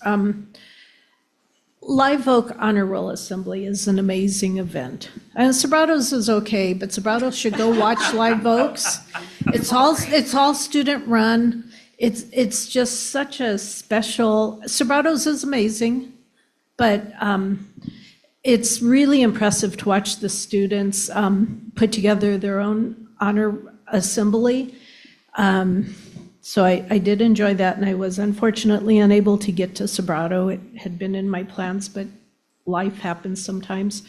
And I think Mr. Bixer said something about 20 minutes of Read Across America. And so when I got to Jackson in order to get my orientation for Read Across America, he starts giving us these directions. And I'm like, oh, is this, and talking about going like this so students can think see metacognition in action and then stop and ask questions. And I'm like, is the expectation 2.5 hours? I mean, it was like, and then I read a great book and I did ask a couple questions and the kids were awesome. So Read Across America, I encourage everyone, if you have an opportunity, go read to the kidlets. I had a 5th grade class and I thought I was going to get the attitude kids. They were phenomenal, so really worthwhile. And they really seem to appreciate it. You know, kids are kind of funny. I was on my way to the State of the City address yesterday afternoon, evening, and as I was turning left onto 4th Street, some kid on an e-bike comes blasting through, going in the wrong direction. I had to stop hard to not hit him. Imagine that. And my window's down. He started to say something. I was just waiting. And he said, "I'm sorry, ma'am." You know, you got to love him. You got to love him. And he realized he had screwed up and he apologized. At the State of the City, yes, the district did get called out for the test scores, and I really think we need to double down looking at 3rd grade in particular. It is that magical year, and we're not there yet. It's a area of growth, and I just think, you know, we need to own it. We need to work towards best meeting our students' needs. We are coming in. I love stats and numbers. We're coming in at 37.4% overall compared to the state at 44.1%. So while the state's not doing great, we need to do better. And last for my report is the Young Women Leadership of part of AAUW is having a convention in conjunction with Morgan Hill Unified on March 28th. Dr. Garcia will be our keynote speaker. The topic is Bold Steps, Bright Future, and so Dr. Garcia is going to be able to share her story, how she achieved beating a bunch of odds. If that's fair, is that fair to say? We can work on my introduction later. And Trustee Andrade will also be presenting, I believe, on communication. And so for any principals out there listening, if you have middle and high school, our assistant principals sitting in the audience who have really good honor roll assemblies also. If anyone has any questions about it, feel free to reach out to me. You can use my MHUSD email, or you can find me on AAUW website. But I'm looking forward to having that as a pretty good opportunity for our students. And that's it.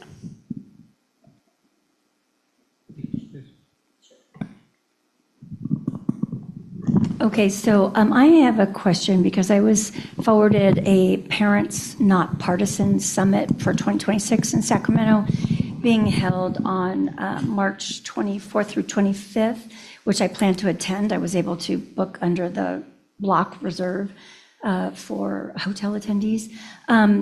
For me to get reimbursed for that, how do I just turn that over to Claudia, or what do I do?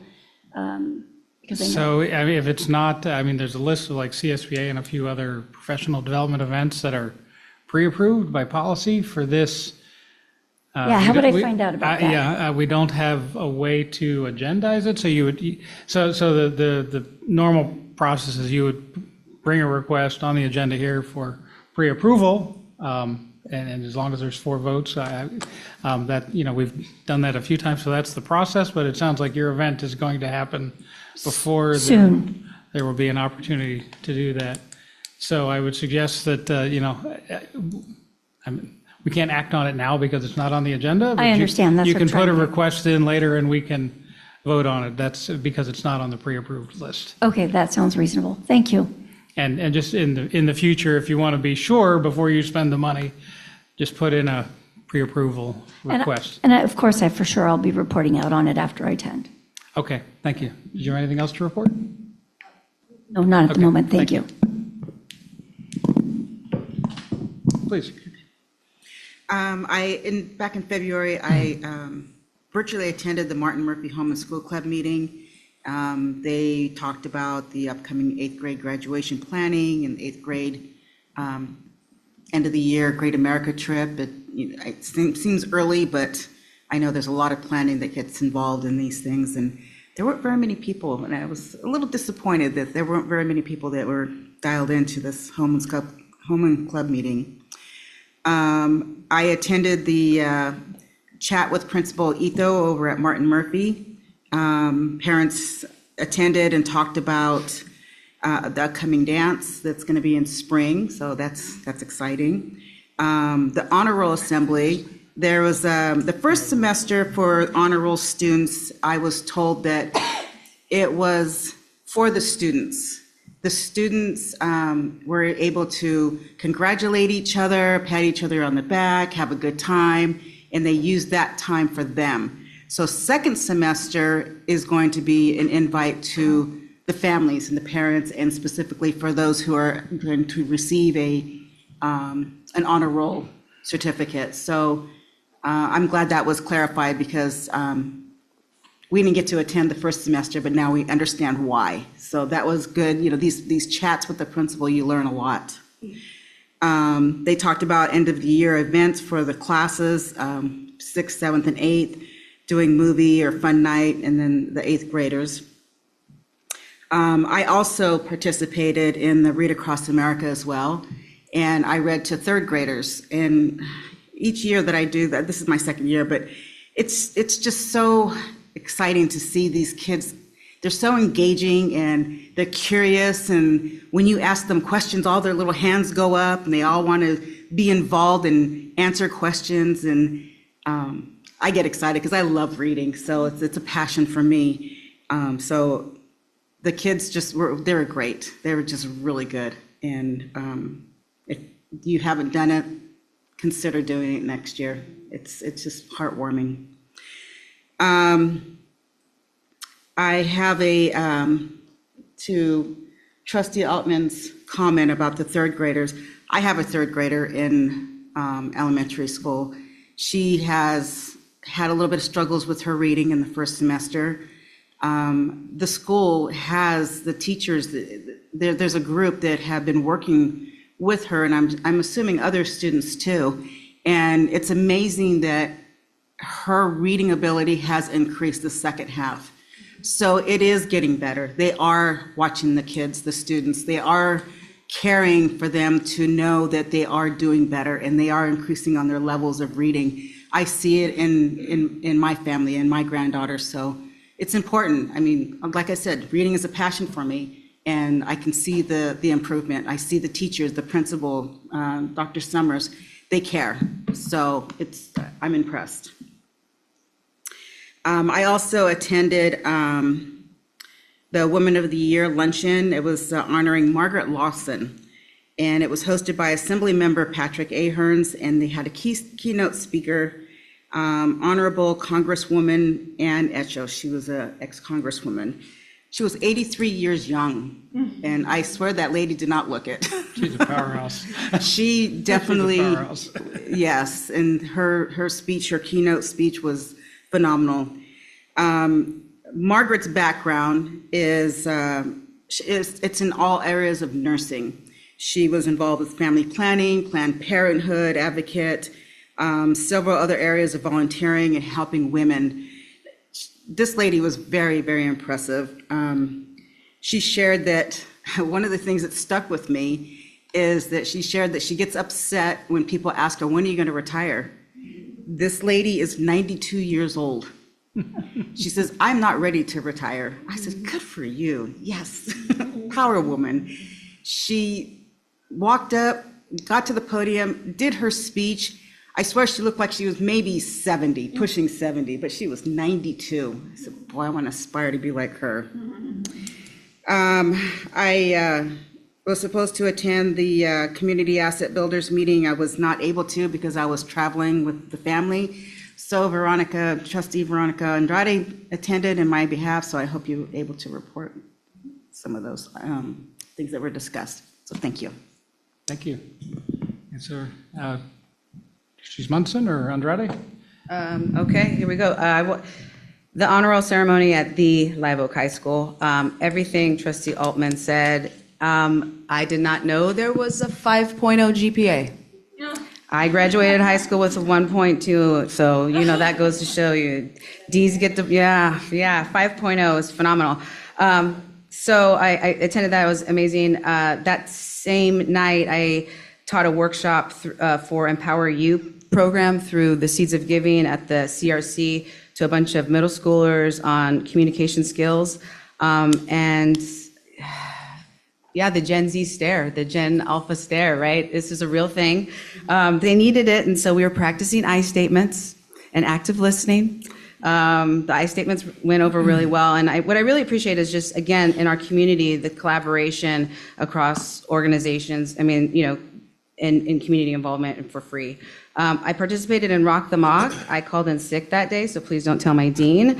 At Sobrato High School, I know, it's public record now, where I met Alexis, Jasmine, Allison, Martha, Violet, and Michaela, amazing high school seniors. One of the things I was telling them was, one of them says, well, I just work at Taco Bell. And I said, you just don't work at Taco Bell. Fast food, people, there are people with degrees, doctorates, who could not work fast food, right? The pressure's there. So I was talking to them about building on their skills. Another student said, well, I'm the oldest daughter, so I take care of my siblings. And I'm like, you need to highlight that in your resume. You translate, like all these other things, building on those skills. So that was really great work. We have some really amazing students. We really do. And just to kind of add to that, I'm going to tie this all back in at Sobrato, but I know there were some comments made yesterday at the State of the City, and I wasn't there. But I think what we need to really look at is that this is a really nuanced issue. There tends to be the blame game and fingers pointing and, oh, it's the district, oh, it's the teachers, oh, it's the students, oh, it's the parents, it's the technology. And so there's a lot of things happening nationally. So the National Center of Education Statistics, there's a slight uptick in just literacy rates, right? So in 2008 to 2012, slight uptick. But guess what happens? It starts to plateau after 2012, literacy. And then from there, there's a sharp decline after 2012 and after 2020, obviously with COVID, right? So we have to start asking ourselves, like, what was happening in 08 and 2012? iPhone came out in 07, 08. iPad came out in 2012. And so as we talk about literacy, we need to think about all the things that we see. There's a lot of kids in restaurants with iPads and headphones on, and they're not paying attention to anything else, right? They're glued in on their devices. They're not picking up on perception, communication skills, listening. So all those things I was talking about, like communication workshop, that's all foundational, and it occurs when the headphones are off and the devices are away. And I really want us to, as we have these literacy discussions and test scores, we really have to think about, I saw a 1-year-old holding an iPhone this weekend, and the brains of these young children and how we are getting them at pre-K and kinder, and they're already glued to these devices. They're already glued to these devices, right? Go to Target, Go to the grocery store, you're gonna see a toddler in the grocery cart holding a phone. And so it's, as we have these conversations, I really, we really need to think about how our children's brains are being rewired. And, as a public school institution, we have them for 6 hours a day, right? We have them from the time they're 5 to 18. Their brain development from 0 to 5, yeah. So, I just wanted to bring that up because it's affecting not just literacy, but our communication skills with our students. Case in point, yesterday I was at Sobrato, and I was having this conversation with a group of students, and we were talking about social media, we were talking about technology. And this is what she said. This is what they said. She's like, there are people that I text and talk with virtually that are in this class that I don't speak to in person.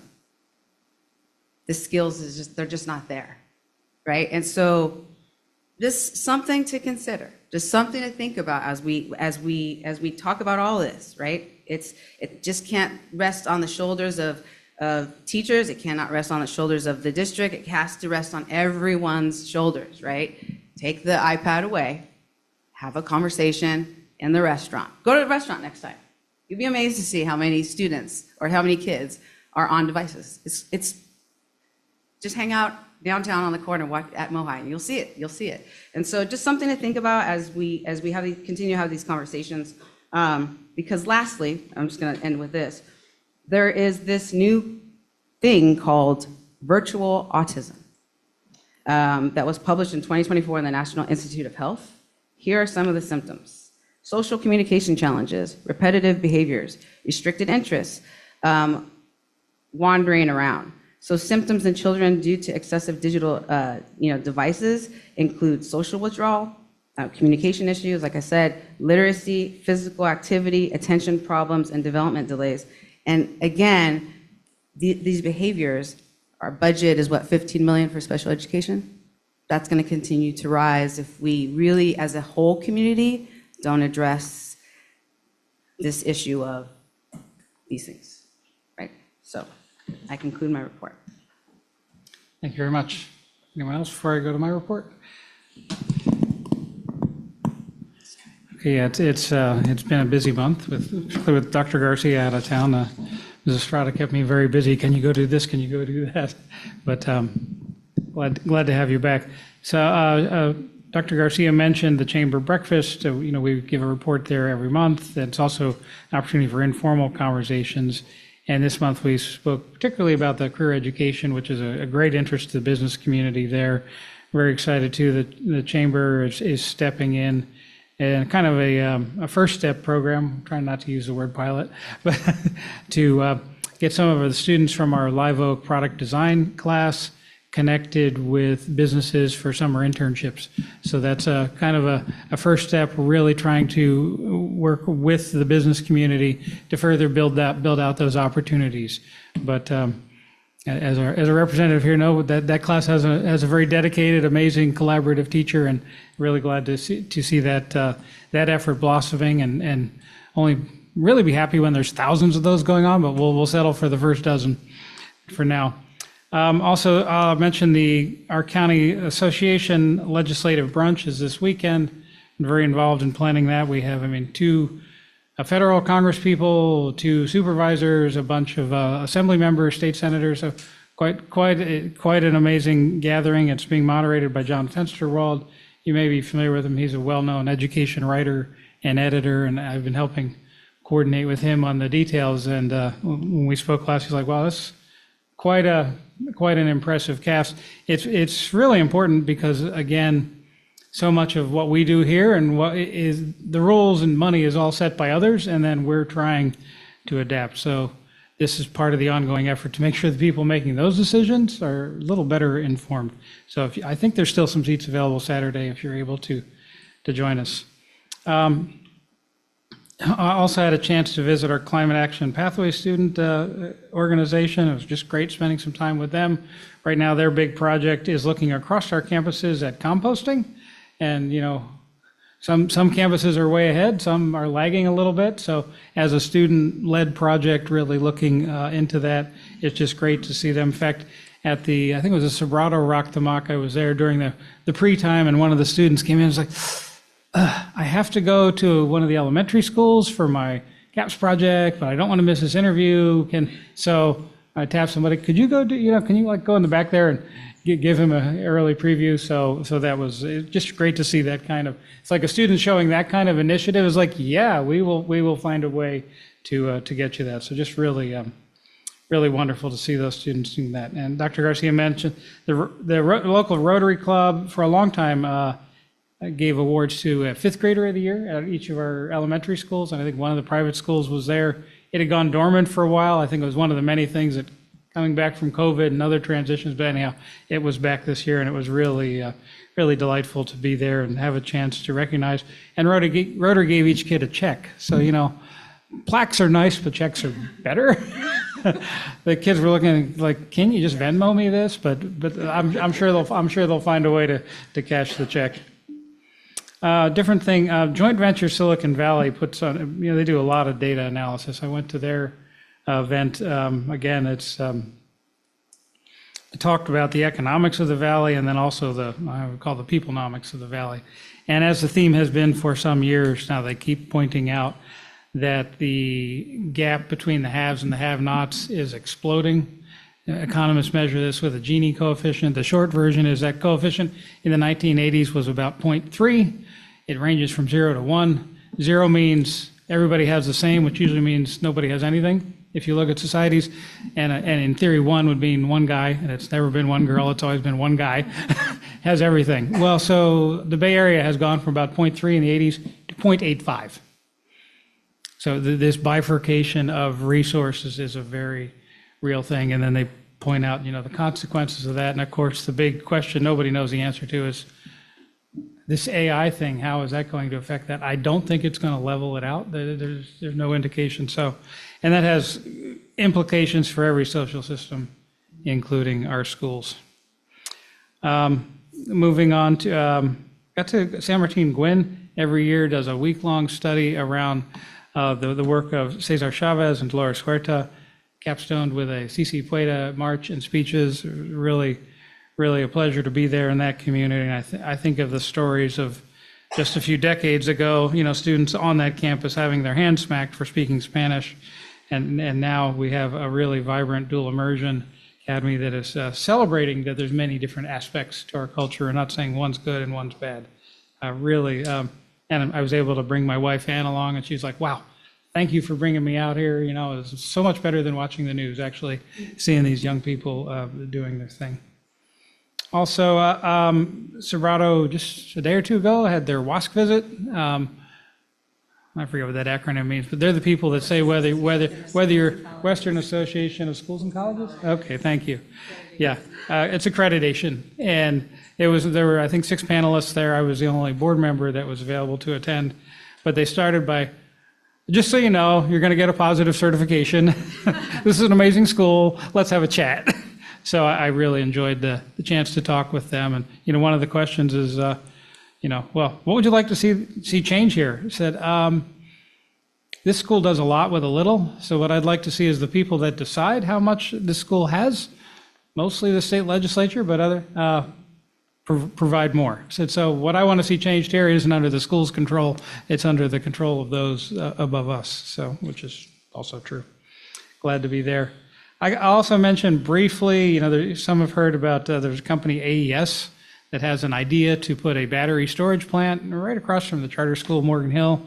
They reached out to a lot of folks around here. I think Trustee Munson maybe heard. I'm not sure who else. Anyhow, I went to hear their pitch. I know they have also presented to the charter school, Morgan Hill, and I know the Open Space Authority. I've talked to folks there. It is quite opposed to that there, not to the idea of battery. I mean, I have a battery on my house, but I have a lot of concerns about what they're planning in that location on that piece of ag land. So that's an ongoing set of conversations. Charter School Morgan Hill hasn't taken a position yet, Open Space Authority is actually organizing the opposition because it's in a green belt and on farmland. The decision in the end will be made by a state commission, but so everybody else can have an opinion and share an opinion, but the primary decision-making is at the state level, and we'll continue to stay informed. Personally, I don't think that's a great idea there, although I'm all for. Now, one of the questions I had is like, so there you have this, sorry to get into the details, but there's a natural gas-fired peaker plant just north of there. Those of us that have lived here a long time remember all the controversy over building that or not. Gas peaker plant only fires up when there's a need for more electricity. Most of the time it's dormant. I said, well, are you going to put in the batteries and shut down that? You know, are we like getting rid of one kind of? I said, no, we plan to have them both. Like, okay, not a very exciting answer. So just a little bit about that. And I guess the last thing I'll mention,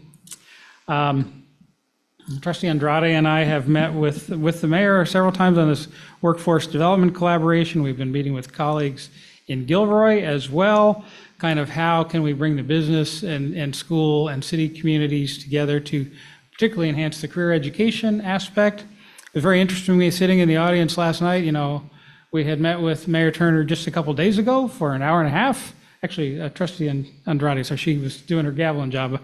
And we talked about a lot of things he never once mentioned. I'm really worried about third grade reading, but only a few nights later, like, why aren't you doing? So that was curious. But, and it is certainly an area of great interest and concern. And somebody said they thought we didn't cooperate with the library. Well, Heather Geddes, who's our community librarian, we work with her all the time to give trainings on how our kids can get library cards. She happens to have taken from me, with my joint work with her, the job of coordinating Rock the Mock. So we work together professionally and personally, and are friends and collaborators on all things.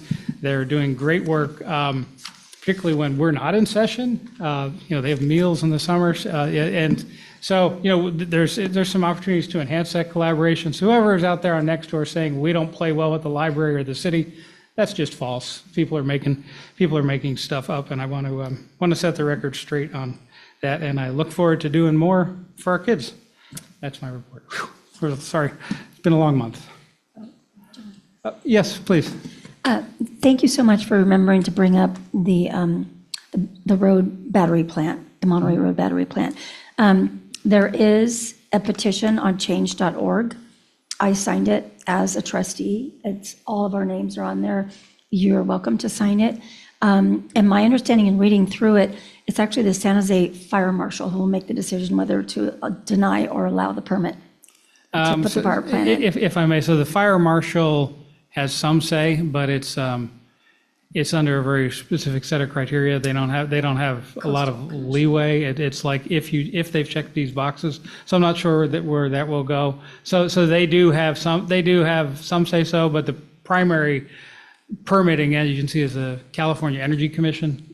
So yeah, it's true that there's that the one nexus of local yes no is with San Jose Fire because they have jurisdiction there. But what I've been told is that they have limited flexibility.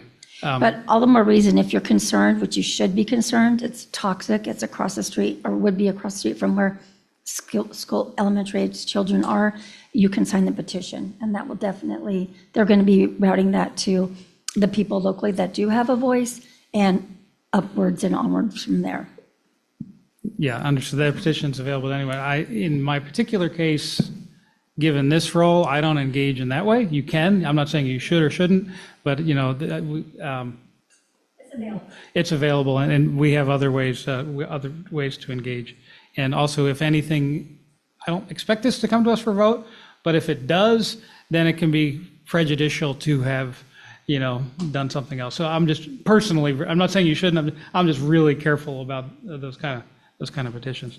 So if there's no other board reports, we'll move on. The calendar of upcoming events is as posted. Unless there's any questions, we will keep moving. I have not seen ahead of time any requests to pull items from consent. Does anyone have them now? Yeah, I actually sent you an email. Oh, I must have missed it. I'm sorry. Yeah, that's okay. I sent it a little bit later in the day. So on the contracts.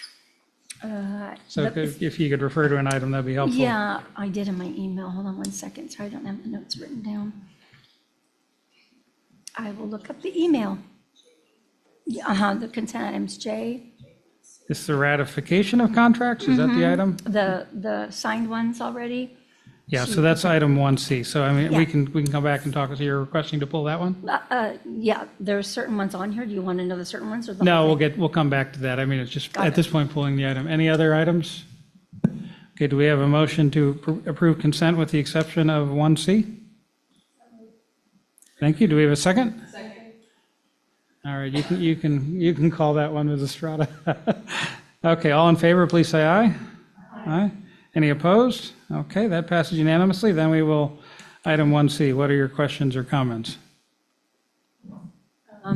So the first one, I'll start with, is the fourth contract. It's the EOS, Equal Opportunity Schools. So it's kind of a question and a comment combined.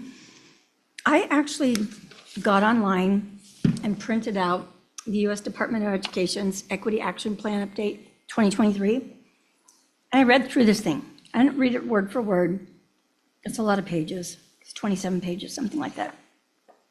I don't see from in here how it differs from what we're already doing. And I understand that it's Title I carryover. It's amendment action for equity partners to now include middle schools. But with $25,000, why can't we, or can we, utilize our resources in district and pay someone like, I'd rather see that money go to the CTE teachers at the high school to, for the equity partner, based on what I read in here. So I don't understand. So on that one, that's one of my items. The other item is, excuse me, I have a lozenge in my mouth. PCR consulting with an amount to be determined. I read through that contract as well. That says that if it's identified, whether we agree with it or don't agree with it or utilize it or don't utilize it, we have to pay them 40% of whatever their anticipated savings is. So, I mean, that could get out of control pretty quickly, or it could be very minute. We haven't, I don't know. And then the other one I have concerns on, and in relation to, again, utilizing in-district resources and paying people on our staff, the Progression Partners, Inc. I know that's part of the LCAP, but is our LCAP not written that, and this is a question, and this is a genuine question, when we write the LCAP, can't we write the LCAP so that we as a district can utilize the resources and pay for the, to meet the obligations of the state and the federal levels? And I know that's state, so I'm not confused on that, but can't we write the LCAP so that we're utilizing our resources in-house and paying people in-house? I mean, I think we should have a conversation about some of this stuff. And it ties into, in my opinion, what the teachers union was talking about as far as dialogue discourse on the curriculum councils, having it be a two-way street versus just a briefing to the board. So it's kind of my input so far. Okay, so we'll go one by one. If staff would like to address the equal opportunity schools item, fourth item on the list. Dr. Jimenez, I'll start and then I'll hand it over to you. If memory is correct, Sobrato High School was the inaugural high school that began working with equal opportunity schools. Is that correct? And then went over to Live Oak High School. So equal opportunity schools, and I have personally experienced them when I was a high school principal myself, and also in a previous role as superintendent, brought them in to partner with, in particular, with our high schools, to increase the identification of students who could be successful in advanced placement courses. And they have a survey that the students complete. They have a survey that the staff complete, and the staff are able to pre-identify some students that perhaps may have been overlooked into the AP path and the AP track. As a result of the survey, they also create student locator cards. Yes, that identify the students' interests, so on and so forth. So it's a really nice way, in addition to all the other things that the counselors do at both high schools, that the teachers do at both high schools. It's an additional way of identifying more students that can be successful in advanced placement. So it's a great track record. And we would like to bring those efforts down to the middle school so that we can create now more of a vertical alignment towards those efforts. So they are EOS, in my opinion, is exceptional. And I understand that from reading off their website, but again, from my vantage point of trying to keep the money to our district is, why wouldn't we just use the dollars for a high school academic counselor? You know, I mean, they, on their website, they do student insight cards, develop staff with tailored training, and theory of change is one of the buttons you could click on their website. And I'm like, again, I don't, you know, I'm thinking of ways that we can pay our own people, keep it in-house, and not be, I mean, between these two contracts that are identified, that's $52,000. That could be, you know, an admin person at a site or a TOSA or something like that. Well, those particular dollars are restricted, and they are to be used specifically, like Title I, for example, specifically earmarked for students who are qualified for free or reduced lunch. So it's not just something that we could just, you know, hire an admin, et cetera. So I don't know if you want to add anything else with respect to No, I was going to EOS? say that for, particularly that contract is for all 4 of the middle schools, the TK8s and the middle schools. I think that this was done in consultation with our administrators as well, giving input and bringing the experience of the high school principals who've experienced EOS for a number of years, right? I think that part of what we're looking at is the way that we are clearing a pathway and making sure that we have that our counselors have the information they need to create exploratory courses, particularly for middle schools. We have lots of pathways for high schools. So our job is to figure out, like, how do we bring this down to the middle school so students are prepared? A lot of our CTE teachers are saying to us, we'd appreciate if kids had an opportunity to think about what are they interested in, right? And have an opportunity to have the counselors work at them the same way that we work at the high school. So this is one way to do that. And I think just to add on to what Dr. Garcia said was, these dollars are supplemental dollars, so we can't use them to supplant personnel.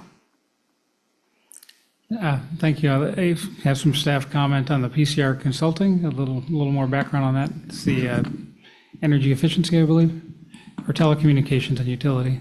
Yes, thank you, President Horner. So this vendor, essentially what they do is they come in and conduct an audit of all of the district's utility bills to identify potential savings. And if they do identify potential savings, they communicate that to the districts, and we get to choose whether we proceed or not. In terms of the payment to them, it's a one-time payment, and that's only contingent if we proceed and identify any potential savings. So the 40%, so for example, if this vendor is able to identify $100 in savings, we give them 40, a one-time payment. The savings is ongoing for the district, that continues to go on. So it's really, there's no upfront cost, and there's no ongoing cost for the districts for this. So it's a one-time audit. If there's potential savings, we let them know whether we want to proceed or not. The savings is ongoing, and it's a one-time payment to the vendor to do this work. And do these savings require behavior or equipment changes? Is it things like, you should turn your lights off, or is it things like you're being billed on the wrong rate schedule, you qualify for this discount you haven't been getting? It's a combination of a lot of things, yeah. But And do we pay after we get the Yes. savings, or just when they've identified it but we haven't actually confirmed it? it's after the fact. Well, what about Article 4B? It talks about the future savings amount. We have to pay them. No, this is a one-time payment that we're, I know this language is a little confusing, but it is a one-time payment that we're paying the vendor. So it's not ongoing for us. Yeah, one-time payment if they identify it, right? And it says futures, there's a difference. Do you see what I'm seeing? There's a refund amount, and then there's a future savings amount. There's two different. Trustee Altman, please, thank you. Yeah. Yeah, this was one I had actually requested that the contract be attached. And my there was, like, it looks like we are committed to this company for, I don't remember offhand how much? Okay. When I was in Econ 1A, the first thing I learned was Tanstaffel, which there ain't no such thing as a free lunch. So let's see. So although we're not paying now, we are tied to this company. I'm wondering, since a lot of what they were looked pretty basic, like, do you have overlapping services? Is there not the capacity within your department to look at these contracts? Yeah, we don't have the bandwidth within the staff, and also they have a specialized softwares that they extract all of the information from and just put it into the software to do the analysis itself. And yes, just 2 years. The client may cash out and pay. It's 2 years, less than 20% discount. I'm sorry, a little louder. I'm not following. Sorry, I'm just kind of, I'm just looking at the contract more, and in section 4, it says it's for 24 months. And then there's a non-circumvention, so even if, they kind of got you for 2 years, so it's, this sometimes it's. Is this a company you have previous experience with, or how did they come to be engaged with this company? They work with, I haven't worked with them personally, but they work with other school districts around this county, around the state, to do this similar work. Even though the contract is for 24 months, again, I want to note that we make the final decision in terms of whether they proceed or not, and there's no upfront cost. They're willing to do the audit on a contingency based on whether we want to move forward or not. So after the audit, if we identify very minimum savings that it's not worth it, we can tell them no, and the partnership is separated.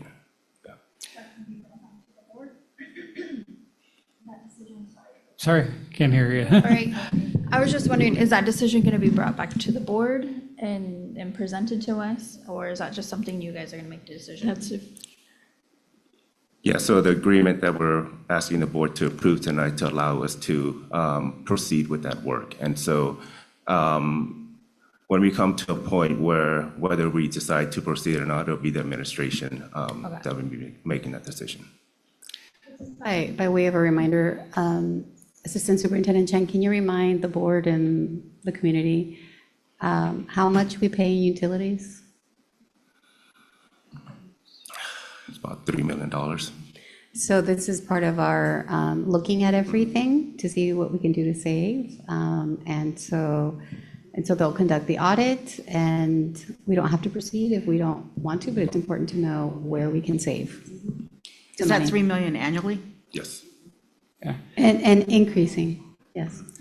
I don't know if you compared notes with the city of Morgan Hill. I know I used to spend a lot of time paying close attention to what they did. I'm not as connected now, but I know they had a very similar thing. I don't know if it was with the same company or not, but I know back when Tony Yulo was running that department at the city that they went through a very similar exercise successfully and saved considerable money, but I don't know if it was the same company or a comparable contract. So it sounds like as you get results, that's something you can bring the results back to us for further review. Okay, and the third question was around Progress Partners. Yeah, progression. Sure, I can address that. So last year, we had a Progression, need. sorry. It's okay, Progression Partners. That we had a need to bring some facilitated workshops for our students at Summer Tingwin. We had a couple of incidents that happened on the campus, and so We reached out to a number of thought partners, and Progression Partners was highly recommended to the district, and they did a series of workshops for students at San Martin 1 for our families in the evening, to dealing with how to work with other students from different cultures, how to be accepting, how to be an ally, right? How to be an upstander, right? And those were extremely well received by the community and the students and the staff by the survey that they completed. And then, as you recall, this year we had conversations with both of our high schools. That's something that they are working towards, creating a climate that belonging. And so with these LCAP dollars, we decided, and with a consultation with both of our sites and their guiding coalitions, we have decided to extend those workshops to both of our high schools to create a sense of belonging. So the Progression Partners are going to bring educators that are long-time, well-experienced educators who've worked with high school students to do workshops for all of our grades and assembly style for 10th, 11th, and 12th about being an ally, about supporting each other, and about building a more inclusive community. And then all of the ninth grade students in a smaller setting will get the same workshop because they need a little bit different kind of support for our ninth graders. So it is well worth our investment. There will be a survey for the students to complete after every single workshop, which we look at and we get feedback to our partners. So that is the Progression Partners, workshops are going to coincide next week when both of our high schools do a week of unity. Thank you. Yeah, I know that, management-wise, the decision when to do something with the people you have, when to hire more people, when to contract out is always a complex, multivariable equation. I mean, I've seen here we have Sobrato Murphy Music Association. We are hiring some music coaches with some of the money under contracts. But any other questions or discussion on this? We'll entertain a motion on the item with that. Sorry, Trustee Altman. So would this be open for all students, or would students be invited to attend? All the students will be receiving the workshops. Mm-hmm. Great, thank you. Okay, seeing no others, do we have a motion on this item? Trustee Andrade? Yes. Okay, so Trustee Andrade, a motion to approve. Do we have a second? Thank you, Trustee Marquez. All in favor, say aye. Aye. Any opposed or abstaining? So Trustee Gardner abstaining? Okay. Thank you very much. That completes the consent items. We'll move to item K1, approval of advanced placement physics C course proposal. Assistant Superintendent Jimenez. I was going to say, my part is really short. I'd like to introduce Freddie Astorga, a teacher at Ansobrado High School, Mr. Bob Blashbrook, Science Department Chair at Ansobrado High School, and our phenomenal Assistant Principal, Mickey Veleda, who are going to be showing to you and talking to you about the course proposal for AP Physics C. Do we have to take the course or just? There might be a quiz at the end, but... It's been a while. I'm a little rusty on my advanced physics. Please. Thank you all for being here and listening to our course proposal for physics. I am pleased to announce that Mr. Astorga has been approved by College Board to teach this course. In addition, he already teaches AP Physics 1 and 2 this year. And also we have submitted it to UC Doorways for pre-approval. So the groundwork has all been laid, and I will let them take it away. Mr. Astorga. All right. Hello, everybody. I'm here to talk about the good stuff that is going to be possible if we get AP Physics C. Could you get just a little closer to the mic, please? Yeah. Oh, great. So, Thanks. I'll be talking about AP Physics C along with Mr. Lashbrook right here. So this course is designed for students who have taken or are enrolled in Calculus AB, which is required, and who have completed AP Physics 1. For this class is going to be dedicated to a faster pace than the standard AP classes. Also, what's required is willingness to self-study and form study groups outside of the classroom, and for students that are seeking a career in STEM. Next one. AP Physics C Mechanics Semester 1 is going to be holding kinematics. It's going to be holding like the most important stuff that carries over to every single other, branch in there. So kinematics holds motion 1D and 2D, velocity, acceleration, projectile motion, stuff that never goes away. Then we go through forces, also never goes away, keeps getting used in every single portion. Then we go to work, energy, and power. Once again, more stuff that is part of the backbone to physics. And later on, we start using all the stuff that we know in systems of particles and linear momentum, which keeps going and getting used in every other section. Next one. Also, to wrap it up, we go through rotation, angular velocity, acceleration, torque, all sorts of stuff that helps explain the movement of anything that's circular. Oscillations, the simple harmonic motion, energy in oscillations. Again, gravitation, we go through Newton's law of gravitation. We also talk about the orbits and circular motion and gravitational potential energy. And this is stuff that we're already covering right now in AP1. So as the kids end up going to AP Physics C, they'll already be backed up with all the information to do even better and have a better chance to complete the first semester. Sure, I'll be glad to.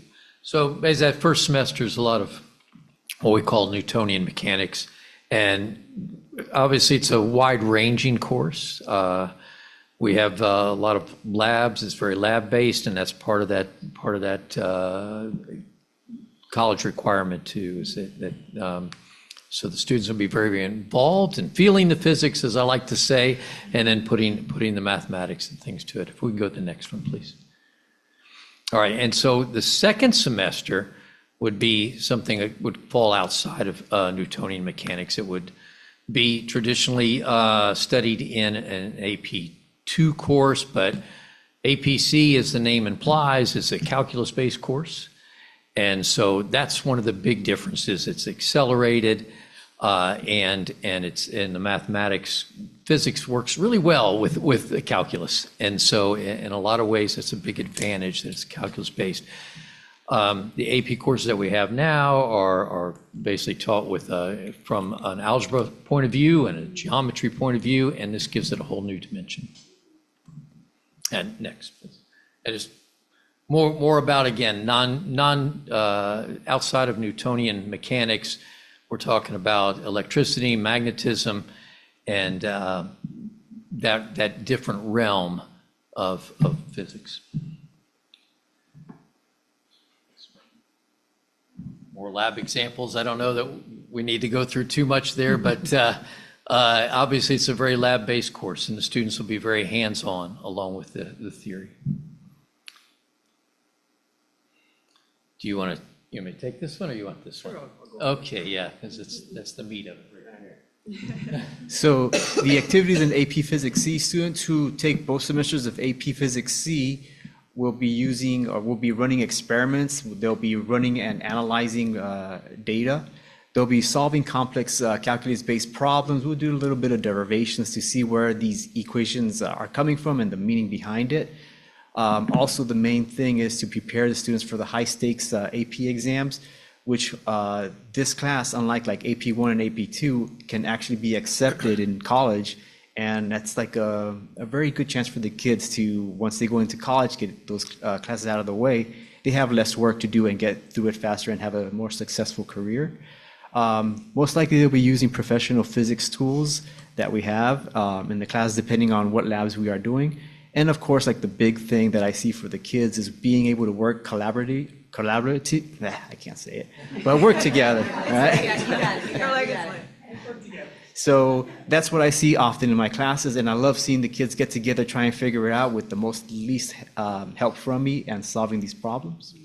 The college level textbook, I chose this one because this is the same college book that I used when I was in college, and I still am teaching out of it right now to give kids the more challenging problems. So it's a great book. And the academic benefits, they're going to get college credit. They have to score a 4 or a 5 to be able to get these to count in some schools, some colleges. Stronger college applications. If they end up seeing this in I'm sure their applications for certain schools, I'm sure they're going to be happy to see these things. Better preparation for engineering or physics degrees.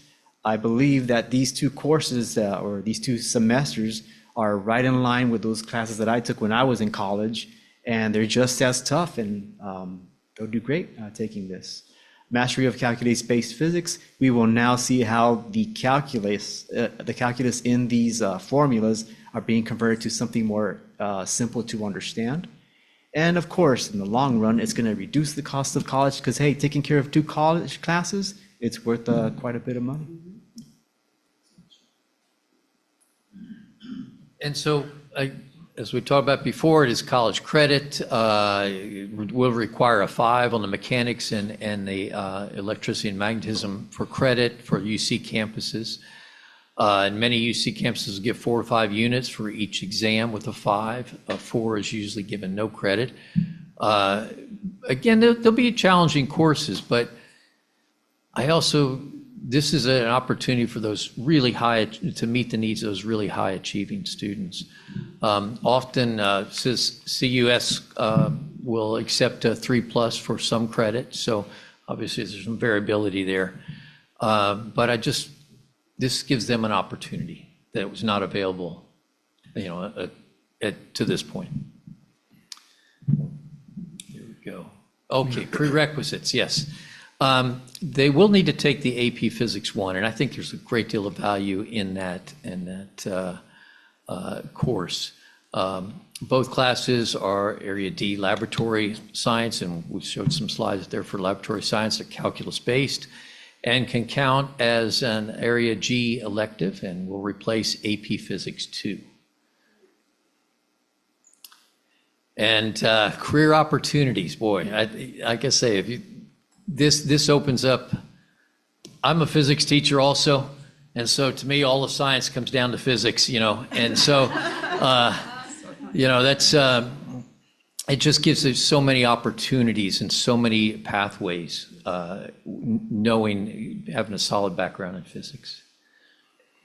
I guess we can go to the next one. Is that it? That's your last one. Okay. All right. Well, that's a good one to end on, quite honestly, right? I mean, there's lots of opportunities for those students to Questions, comments from my colleagues? Trustee Altman, then Marquez. Sure. Okay, absolutely. I bet those labs are going to be amazing. I would think so, yes, absolutely. Yes. Wear eye protection. About how many students do you think would be eligible to take this class? So we have about 24 students now who have shown interest and have put it on their course requests. Great, thank you. Yes, I may have missed it. Is this being offered at both Live Oak and Sobrato, or just one of the schools? At this time, it's just being offered at Sobrato, but we've sort of paved the way, by getting it approved, it is actually district approved, and they would be able to teach it in the future. Mm-hmm. So this is an added course in addition to what is offered now? Close. We're going to take away AP Physics 2 and replace it with AP Physics C. Understood. Okay, thank you. Just for clarification, once the board approves a course, it kind of becomes part of our catalog. So if there's interest in Live Oak, right, even if there's another course in there that we want to put at Central, once the board approves it, then any of the high schools can use it. Please, Trustee Andrade.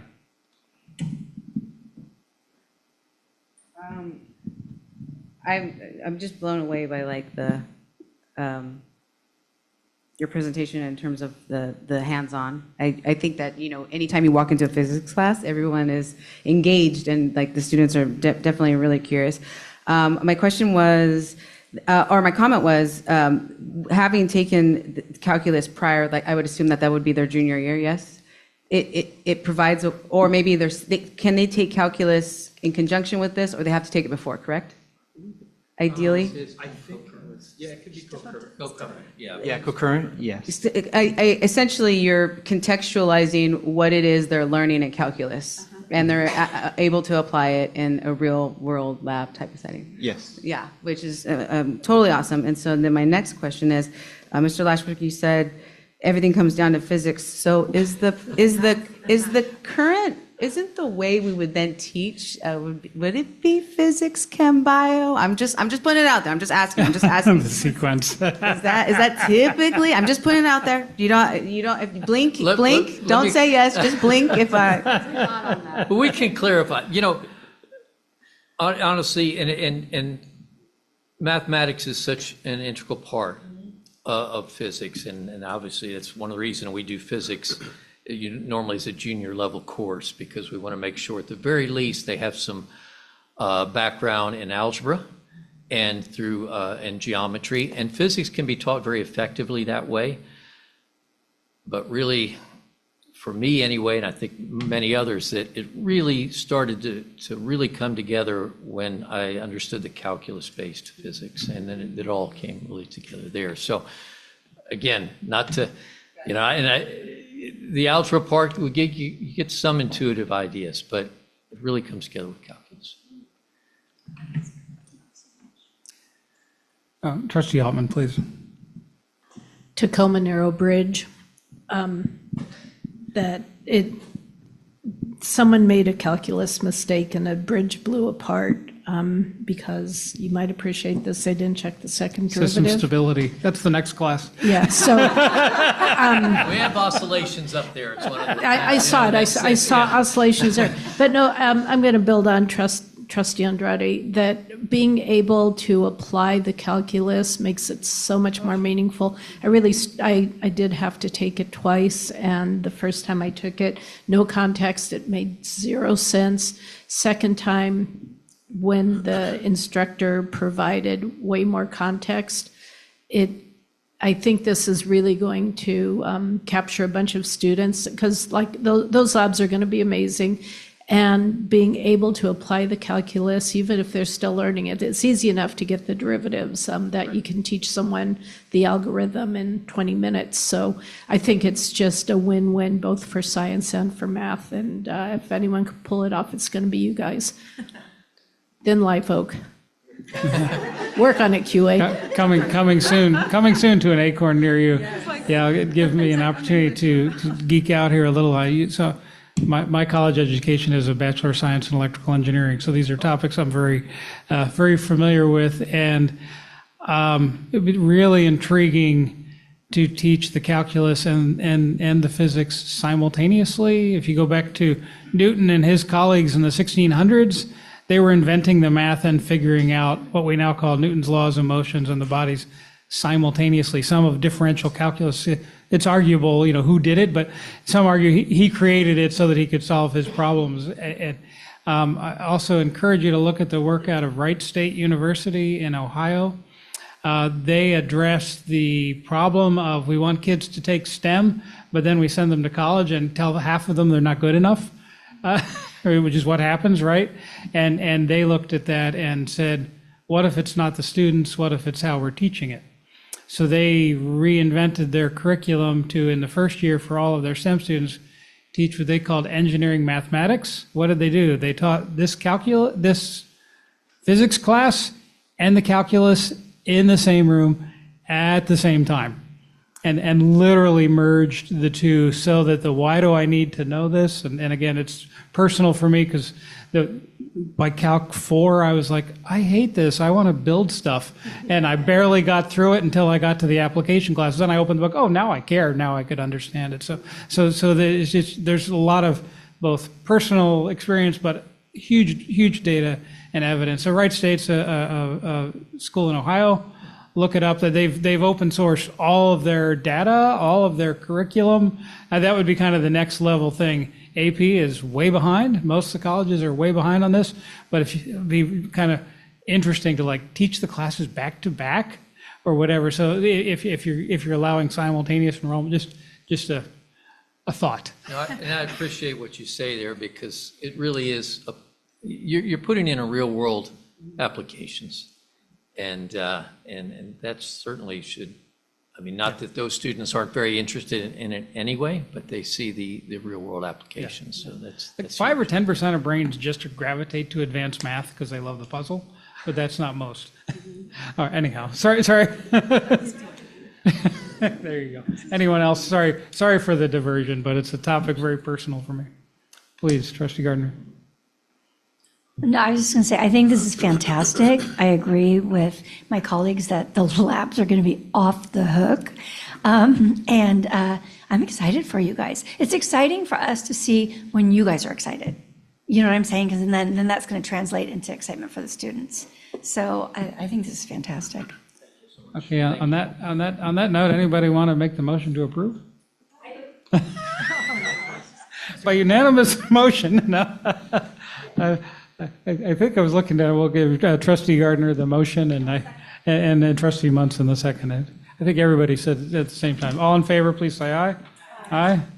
Any opposed? Can go home? No? Okay. All right, so that passed unanimously. You know, clearly you can see they shared enthusiasm for your initiative. It's wonderful. Thank you. Thank you so much. Thank you. Thank you, Mickey. Yeah, I think our power bill at Sobrato just went up when they turned on the cyclotron and okay. On to item K2, the second interim budget. We have a request for public comment for Mr. Robo. My physics final exam was at Great America Centripetal Forest with I mean, that was amazing anyway. Okay, Also have so. sports medicine if it all goes wrong. Yeah. So with respect to the second interim, so just a few comments. One is I think the fiscal stabilization plan didn't seem super clear to me. I think it looked to me like there's shifting dollars from, between restricted and unrestricted and, how you treat cops, the certificates of participation. So those are not really structural changes that last. I think it looks very, putting the puck down the road a little bit. They're not structural changes that last. So I would encourage the board to kind of say, how do we do this so that it's, not one and done, but something that's more structurally sound and lasts longer. It's kind of, Sacramento does this, right, with the budget games. That's kind of what it feels like a little bit. And I didn't see, as far as like specific cuts, other than not filling a vacant transportation supervisor position. I mean, that was small, but I didn't really see a clear list of cuts. It was vague as far as where you're cutting. Back to the previous comment that I first made, I hope it's not to do anything with literacy, especially in elementary. I did see something about an English teacher being not filled that position, so that's concerning. I don't know where that was. It said SMG. I don't know what that acronym means. So please, it would be very helpful maybe if you guys deliberate where have you cut, where have you not? Is it really clear? I always think, with all due respect, these slides need like an executive summary page of what are we cutting, what are we not? And when I look at it looks like there's still $2 million TBD, and this is the third presentation of these slides, and they're hard to read each time, for me anyway.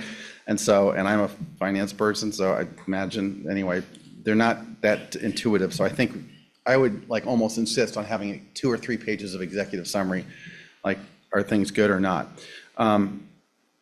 A little bit of a tangent, but I want to talk about it. So Article 4 of the Education Code is about warrants, and I think a warrant essentially for the government purposes is like a check that we all use as a check, and checks are drawn against funds in the bank. So for approval of warrants, Education Code is really clear that all transactions have to be ratified by the board.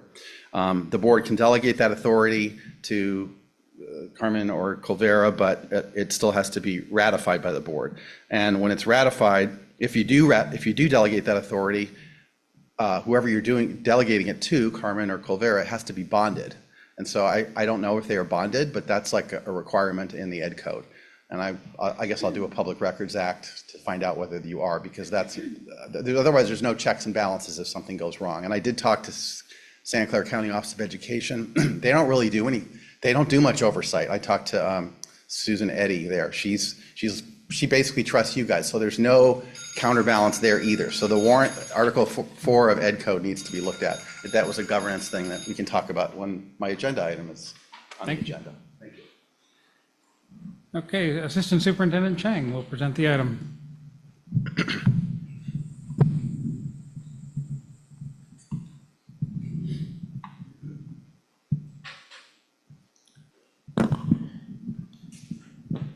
Thank you. So tonight we're going to be presenting the second interim report for this fiscal year. Starting with the agenda, similar to last time, we'll talk about why and why we need to do the second interim. We'll go over some key assumptions for the general fund, go over the overview of the changes in this fiscal year for the general fund from first to second interim. We'll be presenting the multi-year projection again for the general fund, and then a quick overview of other funds in the districts, and then lastly, next steps and future consideration. Next, please. So in terms of the second interim, it is a required report. At a minimum, districts has to present their budget 4 times per year. Recall we started with the adopted budget that was presented in June. First interim was presented in December, and now we're at second interim. And the last report, which is the unaudited actuals, can be presented in upcoming September. Next slide. So the second interim report is actually using the most current data or information and projecting how we're going to do this year, and also there's a requirement for us to do 2 subsequent years, which is also called the multi-year projection.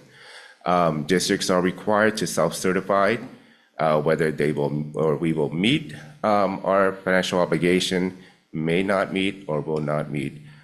For our second interim, we are self-certifying a positive certification, which essentially says that we will meet our financial obligation. Next slide.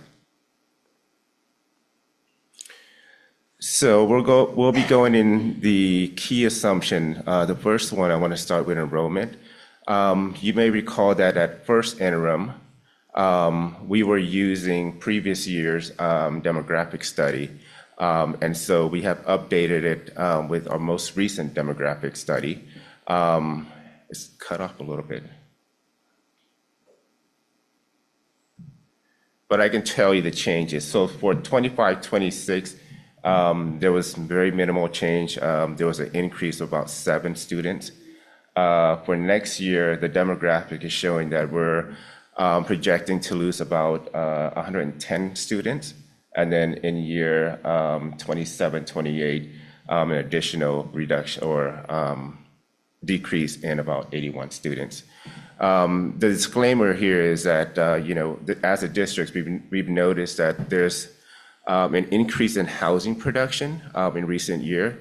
And so even though the demographic study is projecting decrease in enrollment, we're anticipating that there's a less of a downside to this projection. So we're going to keep close eyes on it through the year. We monitor our enrollment, from month to month, so we have pretty good pulse on it. Next slide.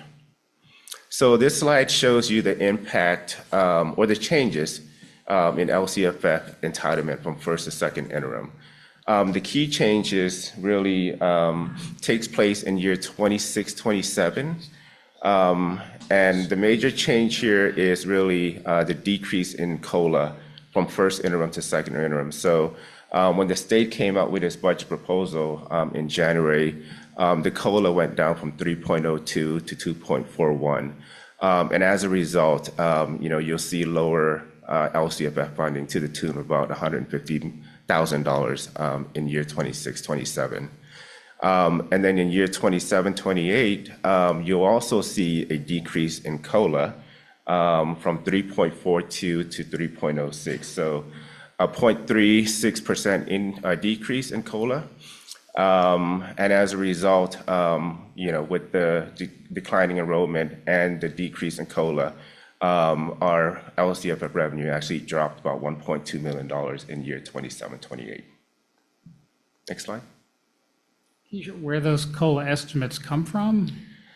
The COLAs are actually, it's driven by a preset of formula. And so there's 8 different data points that the state collects throughout the whole year. And there's actually a formula that no one is coming up with their own COLA number. But how do they project for a year or 2 from now? That's a good question. So the state gives you that, here's our current guess for 2 years from now? Yes. It'll always be wrong. Yes. It might be high, it might be low, but it'll always be wrong. It's always changing. Yeah. It's always changing. Okay, thank you. Yeah, so, even for this year, the COLA is projected to be 2.41.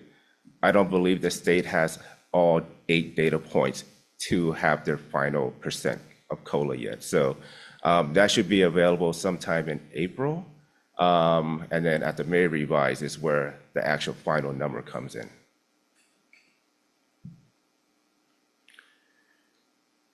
Okay, so in terms of key assumptions surrounding revenue, the first section here really identifies the revenue that is included in the current year's budget, and it was also included first interim. So the first pot of money that we want to kind of go over is this one-time student support professional development discretionary block grant. This is the money that we're receiving this year for 25-26. This is a one-time fund. It's about $2.28 million. The second bucket of money is the first repayment of the one-time Learning Recovery Emergency Block Grant. For this year, we're receiving about $364,000. Other state revenues includes Prop 28, about $1.2 million. ELOP, which is the funds that we use to pay for our before and after school program. Those are ongoing funds, about $2.6 million. And then our lottery funds, there's two buckets. A portion of the lottery fund is unrestricted, so about $1.4 million in unrestricted lottery fund, and then $621,000 in restricted lottery. And then we have ongoing transportation revenue. This is a 60% that the state reimburse the districts for the programs that we run here. So that's a little over $1.1 million. This section right here outlines the potential revenue that the governor has proposed, but the district has not included in its budget, mainly due to SCOE's or the Santa Clara County Office of Education guidance. And the reason why we're not including this is because there's a lot of uncertainty. The budget proposal has to go through a process from January through May through June. And then at some point, some of these proposals might change. And so we're waiting till the May revise to get a clearer picture from the state whether these proposals are going through or not, or are still pending. So starting with the first proposal, again, similar to what we're getting this year, the state is proposing to provide a second round of the one-time student support professional development discretionary block grant. They bumped that allocation a little bit, and so this year, if it all materialized, we're projecting to receive about $3.7 million for fiscal year 26-27. Again, that's one-time money.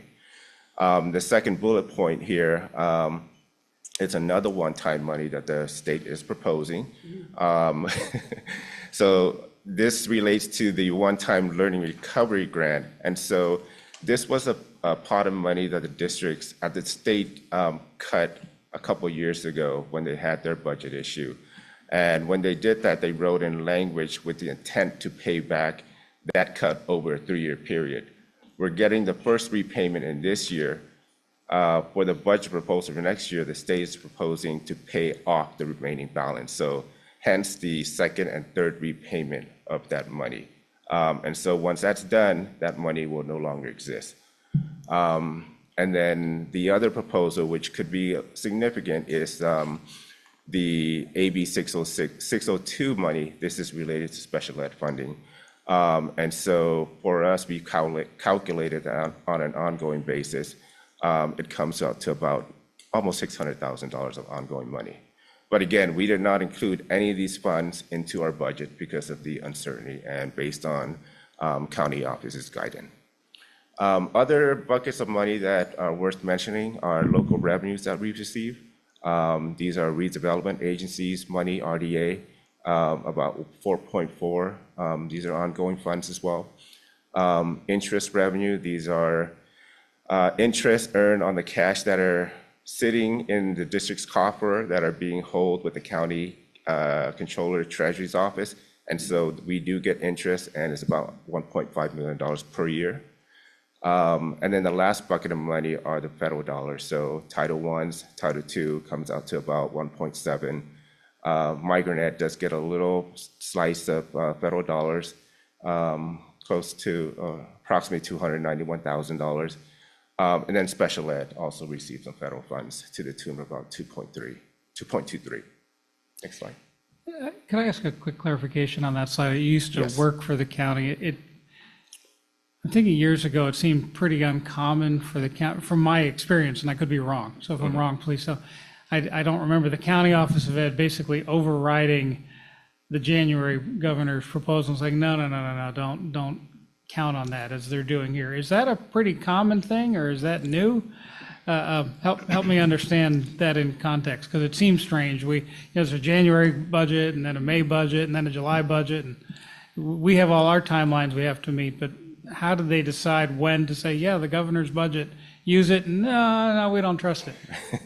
So it's pretty common, and in my past career. Like I said, I know you used to work there, so you know more about this than I do. Yes, so I used to lead the department that actually does the fiscal oversight for other school districts, and so it's pretty common that once the January budget proposal comes out, there's still a lot of negotiation that needs to be done at the state level. And so we always advise districts not to count on those funds until it gets enacted in the budget. So, which means that, you can, we'll show some slides that shows the impact. You can show the impact, but you should not include it until everything is firmed up at the state level and the state says, go ahead and, these funds are coming to you in the upcoming year. So county office tends to be very conservative in terms of their guidance. And so hence, if it's not guaranteed, don't put it in. Okay, but then in March, we have to give layoff notices if we wanted to. Wow, okay, Yeah. thank you. It's an accurate answer. I may not like it, but that's not your fault. Okay, so we just went over the key assumption for revenue. On the expenditure side, we'll start with a little recap of what we did at first interim. So at first interim, we included, its natural stepping column of about 1.7% on ongoing increase every year. That comes out to about a little under $1.4 million. It's just a natural increase for stepping column district-wide. So can you just, for anybody that doesn't explain what step and column is? So step and column are the, I might need. You can phone a friend, she's right there. Step and column are the natural increase. So when staff are hired, they're being placed on based on their experience. So for example, if there's 5 columns, the most inexperienced will be on step 1, but you're guaranteed an increase every year until you get to your maximum column. And so that's a natural increase based on how many staff members or employees are still eligible to receive that that automatic increase. This doesn't have to be negotiated or anything. That was Yeah. pretty good, yeah. So the years of experience and also education. So as you get additional credits, then you're eligible to get additional money. So it's about 1.75%. So you said a little over $1 million. About $1.4 million every year. Can we just clarify for the people at home who don't know the public education? So steps are years, correct? Yes, all right. And yes, so every year, and then you move across. Yeah. So I just want, because people in private sector, But columns are based on credits, so you don't necessarily move across. It's the steps or years. Educational credits. Yeah, so there's a little nuance between certificated staff where, their educational experience does impact where they get placed on their salary schedule. For classified staff, experience do matter. So if you come with certain experience, you could be placed on the middle of the salary schedule. If you have very little experience, it'll be the first one. But it's an automatic increase from year to year until you reach your final column. And for members of the audience and in the community, our salary schedules are also posted on our website in Human Resources if you want to look at that. Thank you. I'm familiar with that, but I know not everybody at home, they say, knows how this works. Thank you. Thank you. Okay, so moving on. Other items that we identified at first interim was our special ed contribution. Next. So for year 25, 26, current year, our projected contributions, a little over $18 million for next year. Next. We kept it the same because that amount this year included the one-time payment as a result of negotiations. So our contribution factors that in. So that's why we're not adjusting it to increase for next year. Next. And then for year 27, 28, you'll see a slight increase, from 18.1 to almost $18.6 million in SPED contribution. Next. We continue to maintain the 3% required contribution to our routine restricted maintenance account. That's also happening for all 3 years. Next. Our CalSTRS rate remains the same over this year and the 2 subsequent year at 19.1. Our CalPERS rate, it kind of hovers around 26, 27% all 3 years. Next. Okay, so this section captures the savings that we were able to identify and incorporate into our first interim report. So we'll call this the first part 1 of the updated fiscal stabilization plan. So the first item here, we were able to shift salaries, classified salaries and benefits from unrestricted general fund to restricted general fund to relieve the unrestricted general fund of that expenditure, and that equates to about $1.9 million. Next. The next item we were able to reduce was a transportation supervisor position that was vacant, and that actually had an immediate impact for this year, 25, 26, and that equals to about $163,000. Next. The other one is shifting our COPS payment from unrestricted general fund to restricted resources for 2 years. Our last payment for the COPS is going to be next year. And so in total, we would be saving about a little over $820,000 over the 2 years span. And again, in English, that's the loan for the solar system that was installed years ago? That's correct. Yeah. Yeah. Next slide. Oh, next. The other items that we were able to incorporate was the Learning Recovery Grant that was not adopted budget due to SCOE's guidance, but was finalized in the enacted budget, and so we included in the first interim. That amount is $364,000. So overall, at first interim, we were able to identify immediate savings, I want to emphasize, that happened in the current year to the tune of about $2.86 million, of which $2.5 million is ongoing savings that we were able to incorporate into this year's budget, and then moving forward to continue experience or having that ongoing savings. And we also identified that we would need to come up with a $2 million expenditures reduction in year 26, 27, next, and another $2 million in year 27, 28. Yes. Well, these cuts keep us at a 10% reserve. We'll show that in the later slides.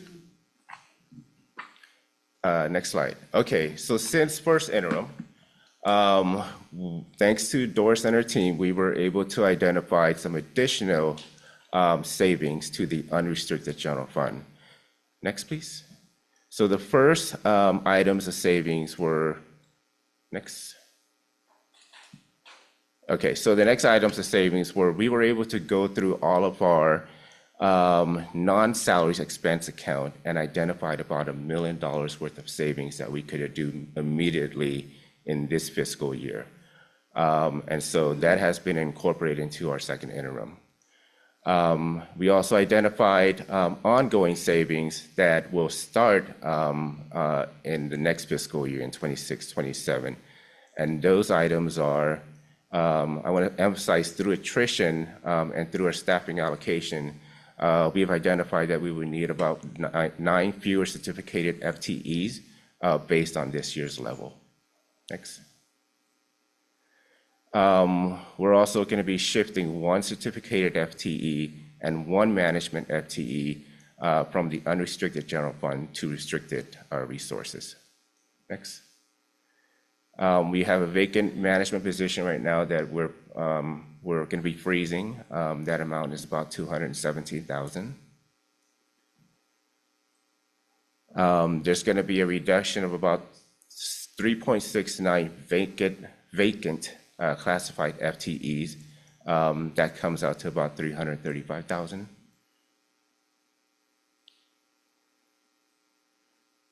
So at second interim, we were able to identify, can you move your cursor? Oh, let me see.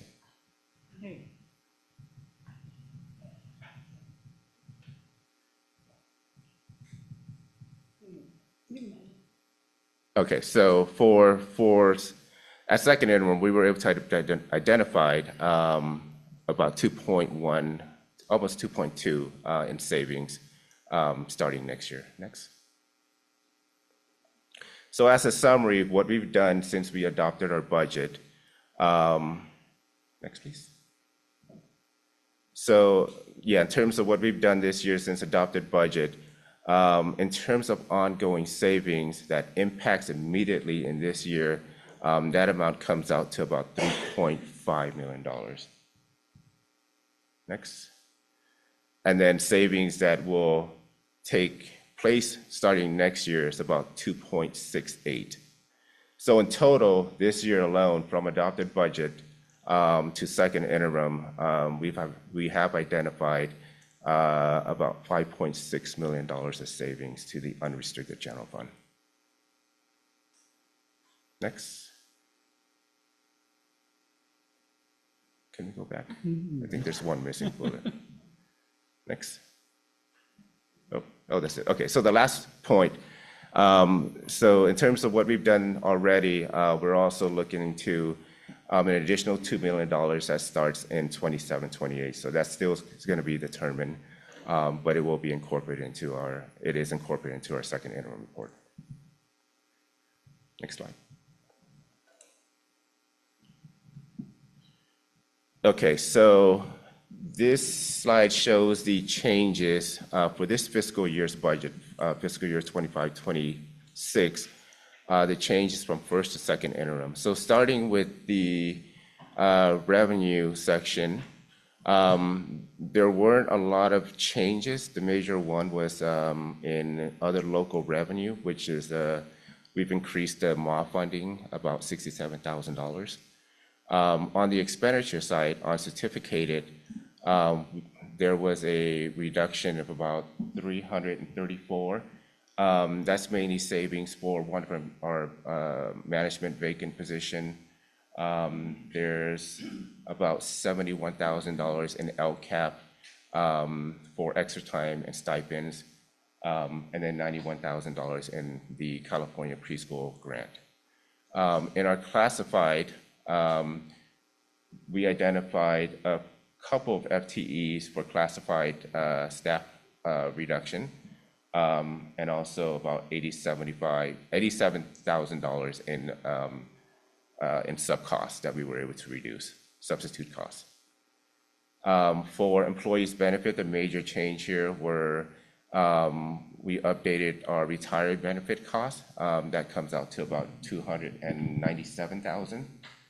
In the materials and supplies, we talked a bit about earlier about going through the budget and reducing some of those supplies. The major one were in custodial supplies. We took a look at historically what we've been spending on that, and we're comfortable enough to reduce that budget about $376,000 moving forward. And then lastly, on the other operating expenditures, a reduction of about $242,000. This is mainly shifting some expenditures from unrestricted to restricted resources. Looks like Trustee Altman has a Yeah, I question. have a question. I'm confused on the certificated salaries, the $91,000. If that's a grant, why is it listed with expenses? I'm sorry, say that again? On the certificated salaries.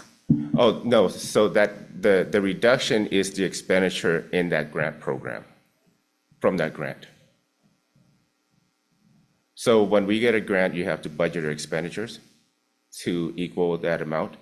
And that's actually a multi-year grant that we were able to identify that, it wasn't, the budget wasn't necessary there. So a grant becomes an expense? No, the money that we get has to be expensed out. Right. Right, so the So money, is there $91,000 more in the income for the grant? there's some carryovers in there. So you'll spend it another year, or? Yes. What you're saying? If we could expand upon that, does that mean that the grant has requirements that we spend the 91,000 over this particular year? I'm really trying to follow this. Yeah, so the grant is really for pre-planning, and so we have a certain amount of money that we get to use, and there's no sunset date. And so, from year to year, we would identify what expenditures we would be using those funds to spend on. So it is a cost built into the grant. Is that correct? Yes, but we were able to say, okay, this year, we don't need $91,000 in that expenditure to be spent. So did that get moved over to restricted because it's grant funding? No, it's still it's part of, it's a weird grant that is kind of unrestricted.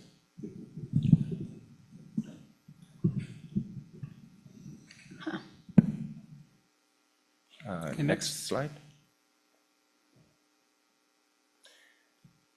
So this slide reflects the changes in the restricted general fund from first to second interim. Again, in the revenue section, there weren't a lot of changes. The major change is reflected on the state revenue. We did receive an increase in ELOP funding, and so it's captured here. And then with the increase in the ELOP funding, we did increase the contracts associated with our after-school, before-school program to offset that additional funding.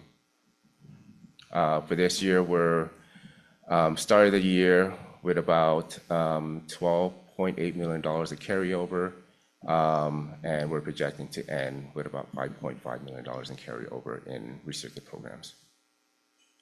Next slide. Okay, so before we present the second interim MYP, we do want to go back to adopted budget so you can have an historical context in terms of what we've done this year. So in June, this was the multi-year projection for the unrestricted general fund. The two areas I want to highlight are, and they're actually highlighted, at adopted budget, we built in a to-be-determined reduction of about $3.7 million to start in year 26-27. With that built in, our projected reserve for this year was about 17.42. Next year, 9.99, and then in year 27-28, 3.05. Next slide.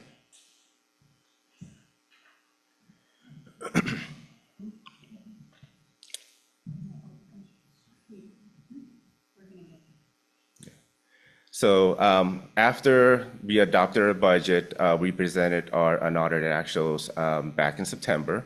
The unaudited actual is one after we close our books and see what we ended up with. And so two items I want to highlight here in terms of the changes was that we updated our LCFF revenue to include the new TK add-on rate that's captured in this line item. Additionally, you may recall that at adopted budget, we had not settled with any of our labor partners. So once we settled, that cost was built in into our unaudited actuals just to show the impact of that. And so this is the one time, and this is the ongoing impact of the negotiation settlement. So at an audited actual presentation in December or September, our projected reserve for this year is 20.46. For next year's 13.52. And the year 27-28 went up from 3.05 to 6.78. Next slide. And then in December, we presented our first interim, and highlighted here are the $2 million that we say we're gonna identified. And then at first interim, our projected reserve for this year was 22.6, in year 26-27, 16.16, and then in year 27-28,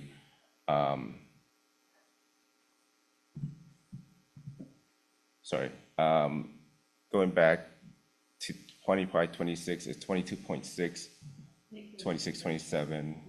Oh. I think you're in the slide ahead. Yeah, okay. This year is 14.78. Yeah, next year. And then in year 27-28 is 8.71. Okay, next slide, please. So here's where we're at. And with all the reduction that we were able to identify that impact this year, next year, which is a 2.168, our projected reserve for this year is 22.6 for this fiscal year. Moving on to next fiscal year, 16.16. And then in year 27-28, 10.70. That was your question. Yeah. Next slide, please. Okay, so this slide's mainly for informational. You may recall this slide when we talked about the state budget proposal to provide additional revenue that we do not include based on SCOE guidance. And so this would be the impact if those revenues would materialize. So starting with, they're all highlighted in orange right here. Starting with the AB 602 money, which is about $600,000 per year. It's captured here in this line item for starting next year and then ongoing to year 27-28. The two big pot of money that it's one-time money. It's the student support professional development block grant, which is about 3.7, and then the learning recovery grant, which is about 728. So if that materializes, we're able to use those funds to reduce our unrestricted general fund expenses by that amount. And so if those revenues materialize, for this year, our projected reserve is at 22.6. For next year, it's going to be 20.37, and then in year 27-28, 14.81. Next slide. Okay, so for ease in terms of tracking what we've done all year, this slide summarizes projected reserves starting from adopted budget. So, for example, in year 25-26 at adopted budget, our reserve was 17.4, 19.9, or I'm sorry, 9.9, and then 3.05. Moving on from adopted budget to second interim, this is the official one that we're submitting to the county office, and this is the scenario one that we just presented. So the changes from adopted budget for this year went from 17.44 to 22.6 for the official and the hypothetical or potential. And then in year 26-27, it went from 9.9 to about 20.37. And then in year 27, 28, from adopted budget where we had projected our reserve to be 3.05, with the official second interim, that increased to 10.7, and with the potential, it could increase to about 14.81. Yes. Is this just unrestricted, or is this total budget? This is unrestricted.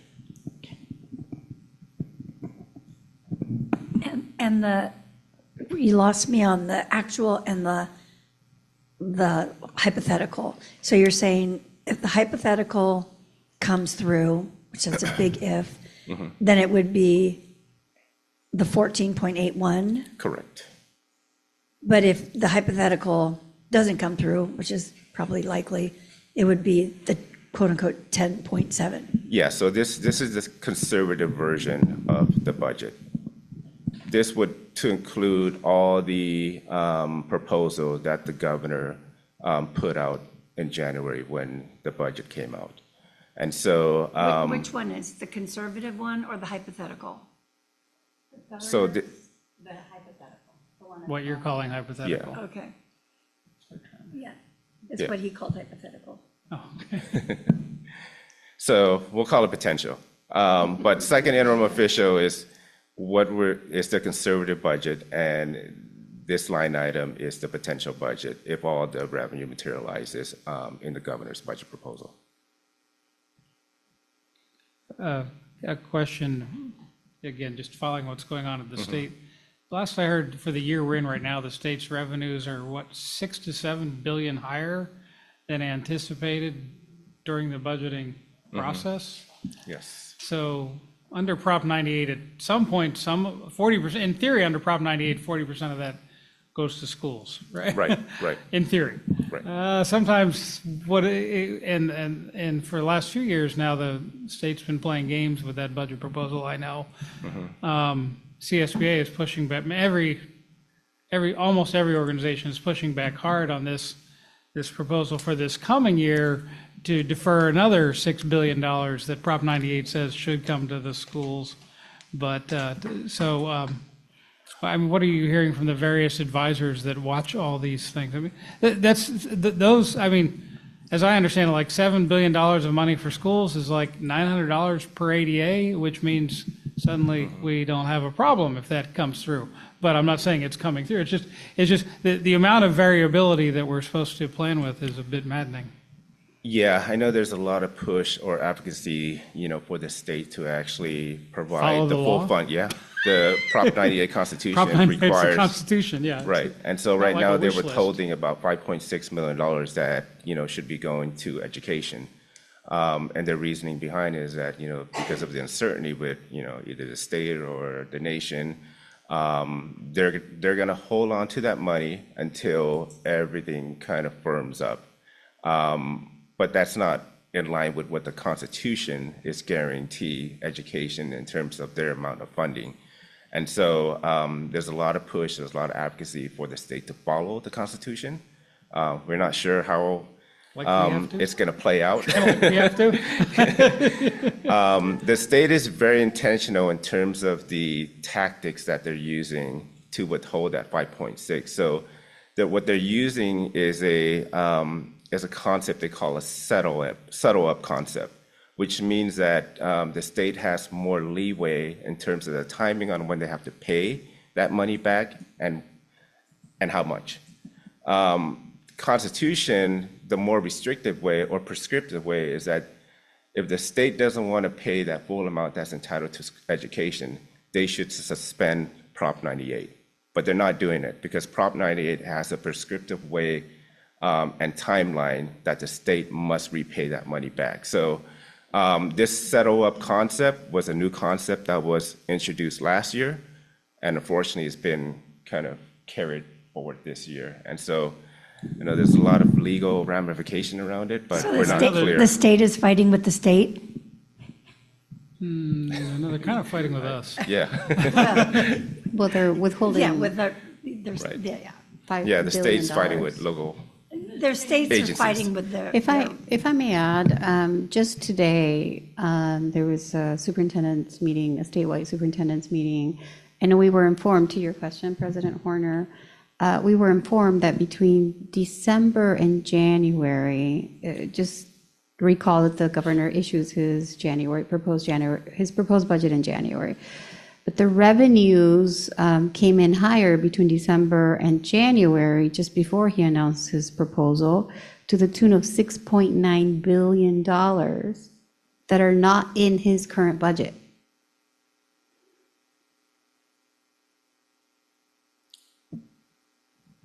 The one-time block grant is $2.8 billion, and we get $500 out of that. Now, if you add an extra $6.9 billion to that, we're talking $1,500 per student, mega money. So the state has a lot of, hopefully they don't continue with their maneuvers, but we do anticipate additional money. Hoping the state doesn't continue with its maneuvers is very optimistic.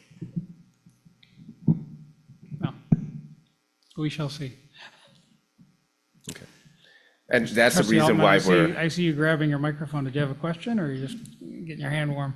Oh, $18 billion deficit is, I think, part of the challenge for the state.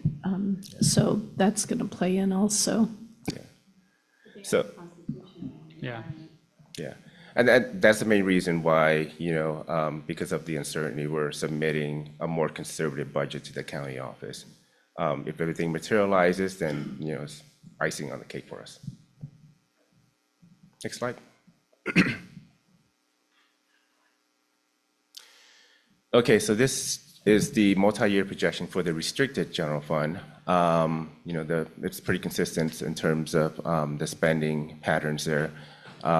This year, we're projecting to end the year with about $5.5 million in carryover, and then in year 26, 27, 1.2.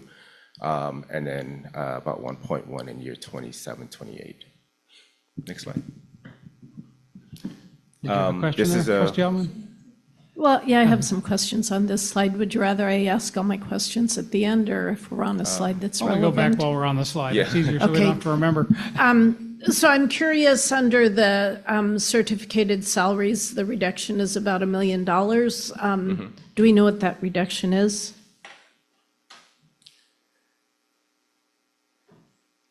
That reduction, it could be from, I don't know off the top of my head, but I would have to, I don't want to misspeak, but it could be from expiring grant monies that were reducing the position itself. But I can give you the details offline. Because these are probably people's jobs. I'm also curious, there's a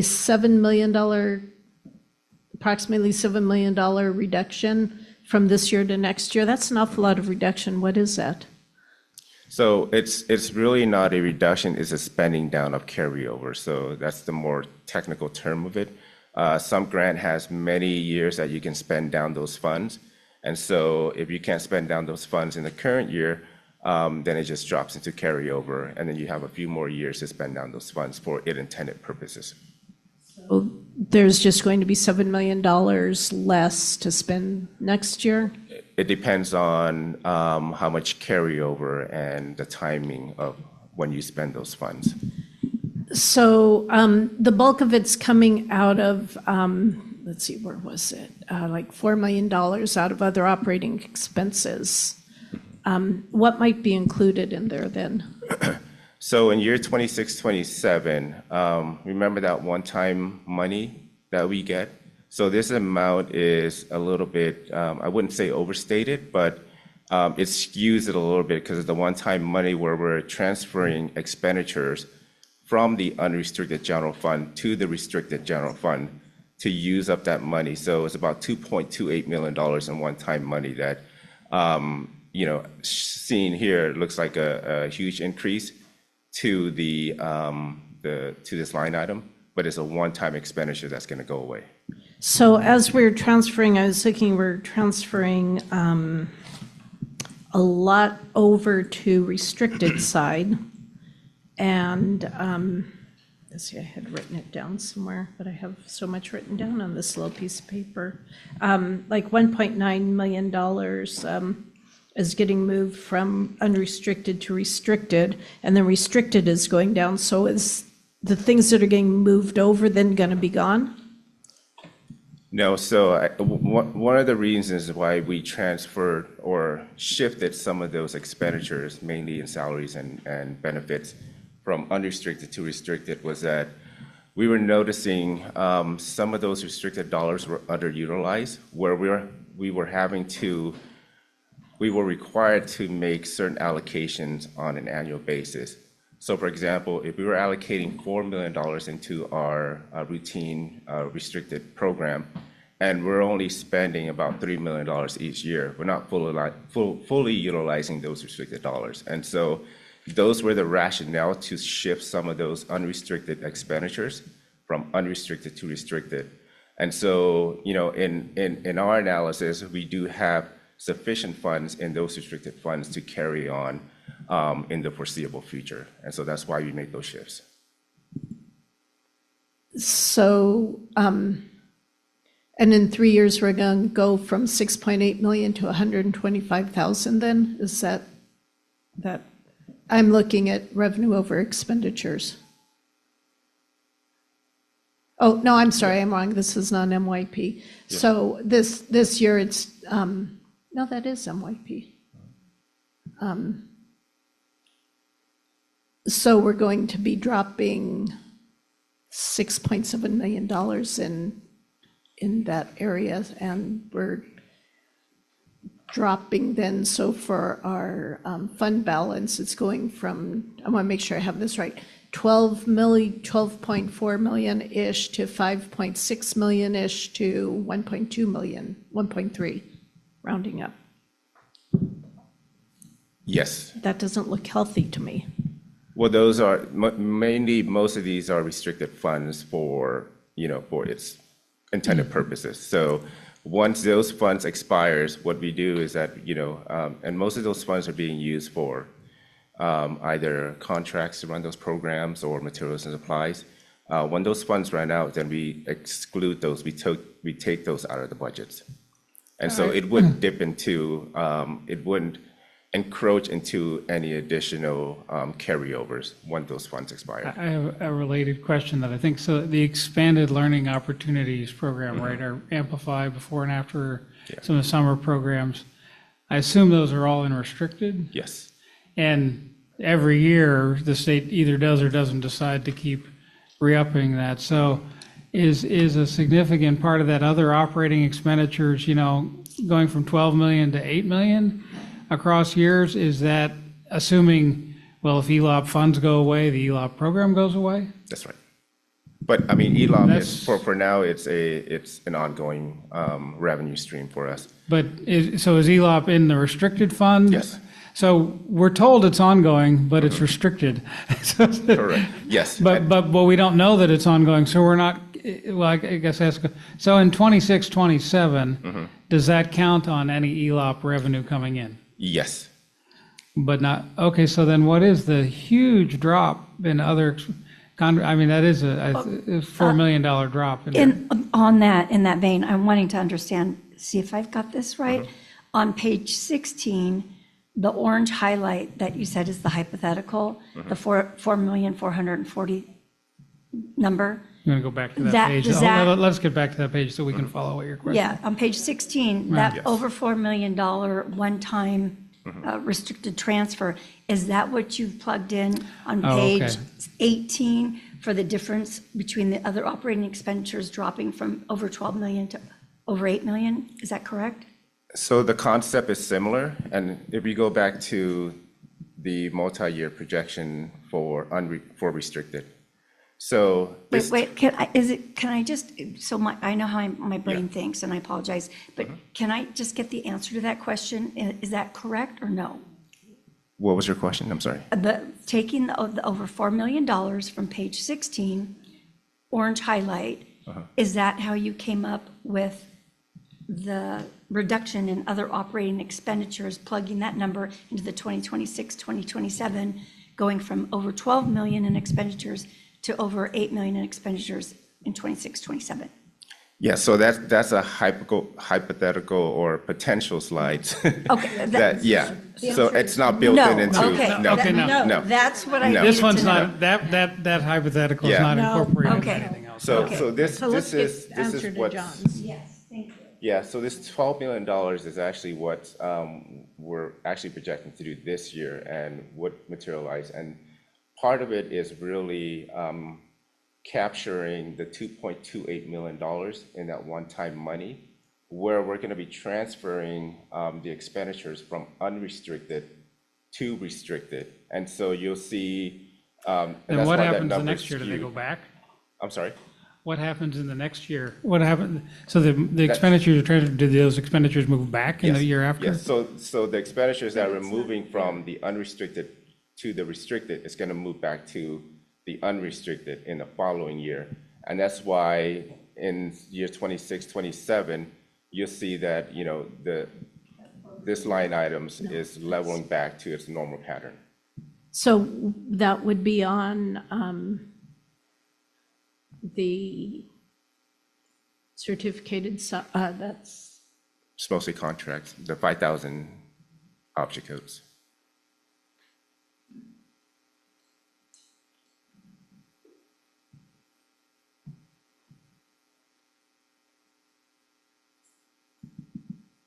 Do you go home with a headache every night? So it's hard to follow. so it looks like right now, just, that is running at 9.9, if you round it up, $10 million on the unrestricted side, plus the 12 million on the restricted. And so is that showing up on the MYP in there? I don't think we could hear your question. Oh, I went back and it's $10 million on the unrestricted side for the 5,000s. So then, Yeah, so if we can go back to slide 14. Yeah, so slide 14, you'll see that,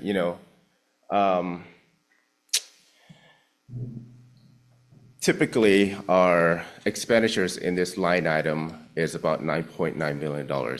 Because we're transferring the one-time money or expenditures to utilize the one-time money, that's why in this fiscal year, it's not following the same level of expenditures, because that expenditure is going to be transferred over to the restricted side. And then once that one-time money expires, that expenditure comes back to the unrestricted general fund. That's why you see a bump from 7.7 to 9.9 from this year to next year. so that inflates our unrestricted reserves, basically. No, we're utilizing those funds as appropriate as we can. But they're going to be moving back. Doesn't it go back, like John said? Yeah, it's coming back, but those, And the this reserve. comprehends the going Yeah. back and forth. That's all I wanted to make sure. The book's Yeah. balanced. Yeah, The book- yeah. But the reserve percentage that we're projecting out for the years out includes those expenditures coming back. So it's not excluding anything. So one question, on the adopted budget, it called for a $3.75 million cut this year, or next year and the following year. And here it's $2 million. Is that $2 million instead of the 3.7, or is there the 3.7 plus another 2 million? Yeah, so we can go back to slide 9. Slide 9. Okay, so at adopted budget, we said that we're gonna identify $3.7 million of reduction starting in year 26, 27.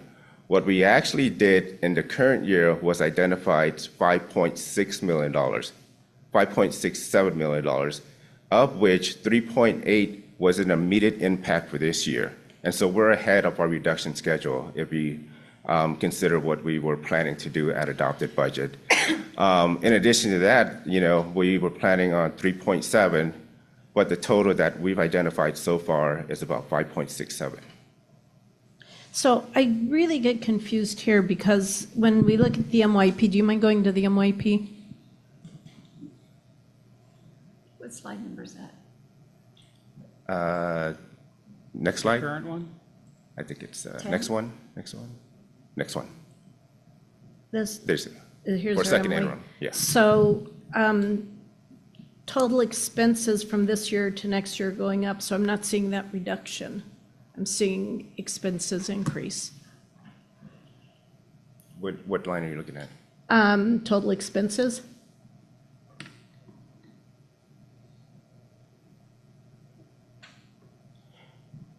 Yeah, if you're comparing this year, I mean, if you were looking at adopted budget, those increases would have been a lot more. If you can go back to adopted budget, I want to draw your attention to the surplus over revenue. So this line right here, this is what, I'm sorry, go back. What page number? Go back to this one right here. Yeah, so I want to draw your attention to where we're at 15. at second interim for this year. So this year, we're projecting a $9.4 million deficit or spending of reserve. If you can go back to the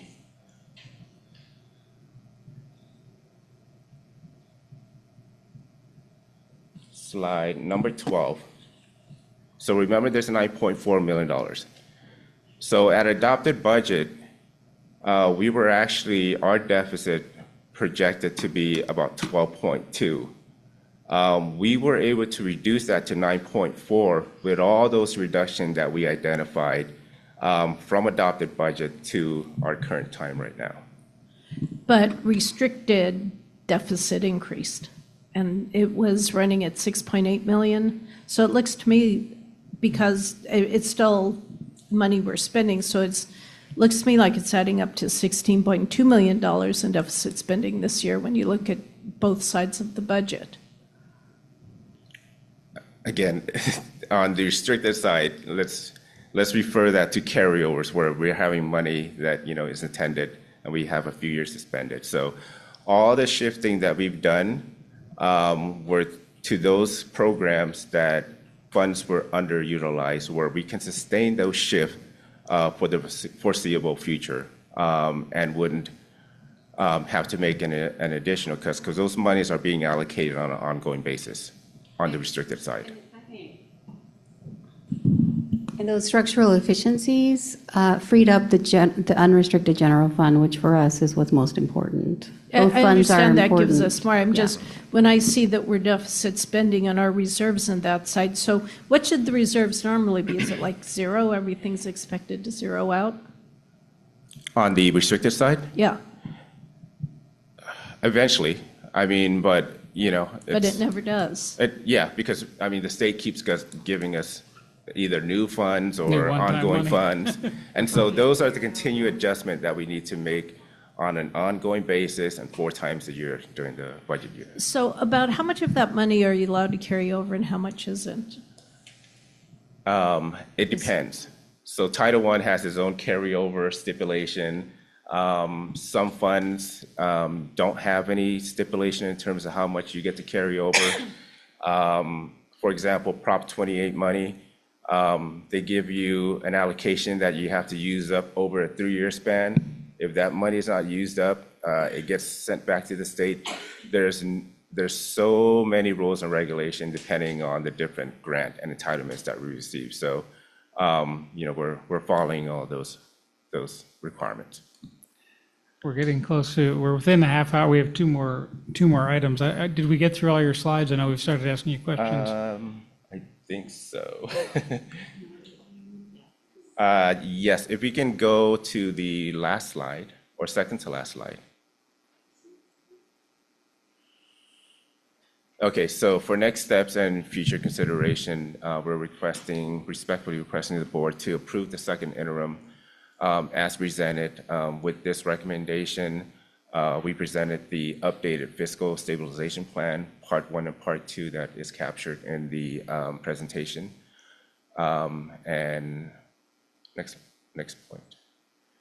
And then assuming that the board approves, this budget will be sent over to the county office of ed for the board, for them to review and provide their feedback and communication to us. And then when do we get our next look? Our next look will be adopted budget. So that Remind will me be when in that June. happens. In That will June. be in June, yes. So And that's after the May revise. Yes. Not quite the July final state budget. We'll be able to provide the board an update in May with respect to the May revise on whether those additional monies materialize, et cetera. Okay, and then for future consideration, again, we're continuing to scrub the budget to make sure that any savings that we can identify, we'll implement them. Next. And then, highly eager on what the May revise is going to hold. Again, going back to the 5.6, what is the state's going to do with that? And so it has consequential implication on, not only our budget, but all school districts' budget across the state. Any other urgent questions on this item? I'm sorry. I was asking if there's any other urgent questions on this item. I'm just trying to Okay. manage our calendar here. Yeah, and then, in June, we'll be bringing the adopted budget for the board's consideration. Thank you. Then do we have a motion on this Can item? I make a, I just sorry. want to Yeah. explain my vote Okay. now rather than afterwards. I'm opposed to super tight staffing. It hurts students. I think there's better places that we could cut. And for these reasons, I am going to vote no on this. I'm not a big fan of the fiscal stabilization plan. I think we could identify other places. So that's why I will be voting no. Okay. That said, do we have a motion to approve? Thank you, trustee Andrade. Do we have a second? Second. Thank you, Vice President. All right, let's have a roll call vote. It's obviously not going to be unanimous, so Ms. Estrada, if you could have a roll call, please.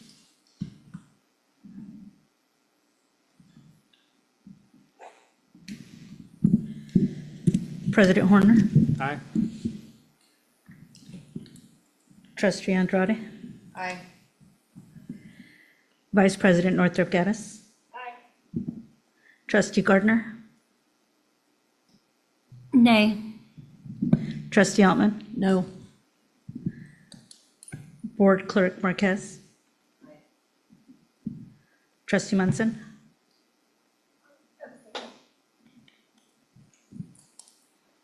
All right, that passes 4 ayes, 2 nays, and 1 abstention. I will move on to the California School Board Association Delegate Assembly election ballots. I don't know how many folks had time to read the various information and watch the candidate videos. I don't know if anyone has any suggestions or questions. Please, Trustee Altman. I figured you know better. Tell me how to vote. I'm certainly open to, I have the Could you submit a voter's guide? Sure. So I'll say I'm honored to know all of the candidates, and they're all really smart, hardworking people that want best for students. I either have the fortune or misfortune of knowing them all. Since we can't vote for them all, and you're asking me for my suggestion, I'm going to make some friends happy and some friends angry, but that's just how it is. So I did make some notes. I see the delegates inform CSBA particularly on its advocacy areas. So I looked at these applicants, through that lens and particular needs. The majority, so there are 31 districts in our county. Each will do something, and then each of 31 districts do something, and so there's one vote per, whether you're a one middle school district or San Jose Unified or somebody like us in between. So that's just how that works. A few of the districts are very well funded basic aid districts. A number of the districts like ourselves are dependent on ADA, and then there's a bunch that are like just barely community funded. But considering all those things, and also the County Office of Education automatically gets to send one. They just, when they do their board assignments, they assign somebody. So as much as I'm a big fan of Jessica Spicer, she's also a county, so I don't think having multiple people from SCOE makes sense. So my personal recommendation, my last name is Grasty Holiday, Isabel Flamerich, and Carol Przonka, who's a write-in candidate. I know, I mean, again, these are all good people, but I know they have a particular eye on the funding disparities and those issues. So that's my recommendation, but if somebody has strong feelings otherwise, I would love to not be the one deciding. I believe we did get an email from Carol or forwarded on behalf of CSBA. And for whatever reason, that And happens Elizabeth. periodically. That's happened in previous rounds. Who sent the email so I can get that spelling? That's Carol Przonka, yeah. And I asked that to be, but I neglected, it actually had made it into our board packet, but not onto the formal And I form. believe Elizabeth, if I'm not mistaken, Elizabeth Halliday also sent us an email introducing herself. Yes. Well, I know she sent them individually.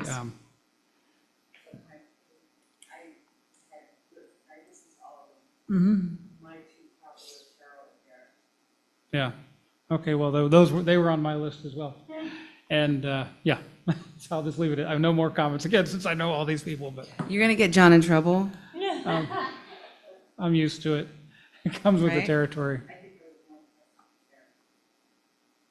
Yeah, Derek Derek- is also a candidate for governor, which is interesting. He hasn't made much traction, but he's running, I think, really to make the point about the importance of public education. That's, you know. I had the pleasure of meeting him at the, where do we file our papers? The Registrar of Voters, yeah.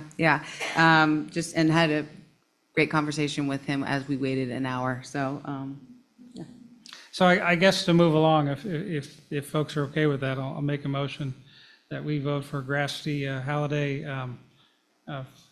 Isabel, I have trouble pronouncing her last name. Yeah, thank you. And Carol. Is that acceptable? Yes. Do we have a second then? Second. Oh, okay. All in favor, please say aye. Aye. Any opposed or abstaining? Abstain. Okay, thank you, trustee Gardner. Huh? Four. Derek, Carol, Isabel, and Elizabeth. Is that okay? All right, so we have one last item of regular business, and that is the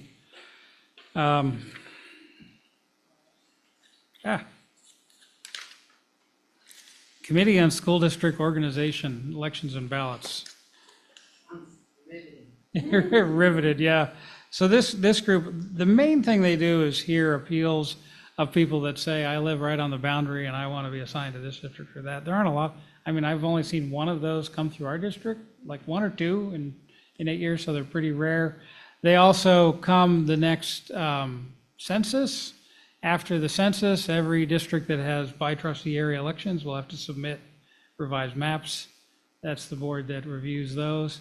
And in theory, they could also like push for school district consolidations and things, which I don't think has happened in 75 years, because that's a quagmire. But yeah, there's not. So these are put in by supervisor area. No one has actually applied in our area, so that position remains open. We're told by the county, if someone has an interest, there's like an off-cycle way somebody can apply, and I guess probably get appointed by the others.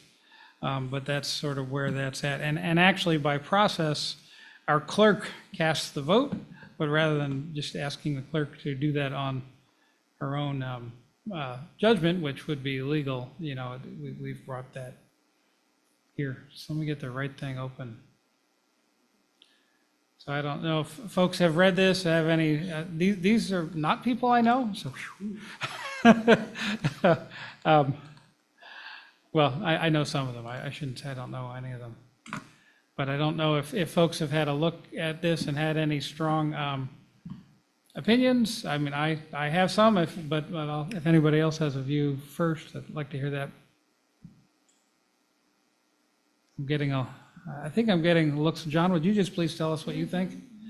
So the only one there's a choice about is in Supervisor District 2. Both are well-qualified candidates. Michael Gallagher is recently retired superintendent out of Sunnyvale. Ms. Dominguez is longtime kind of community advocate, now works for the Silicon Valley Education Foundation. I think of the two of them, I would have a slight preference for her, based on, adding more perspectives into that board.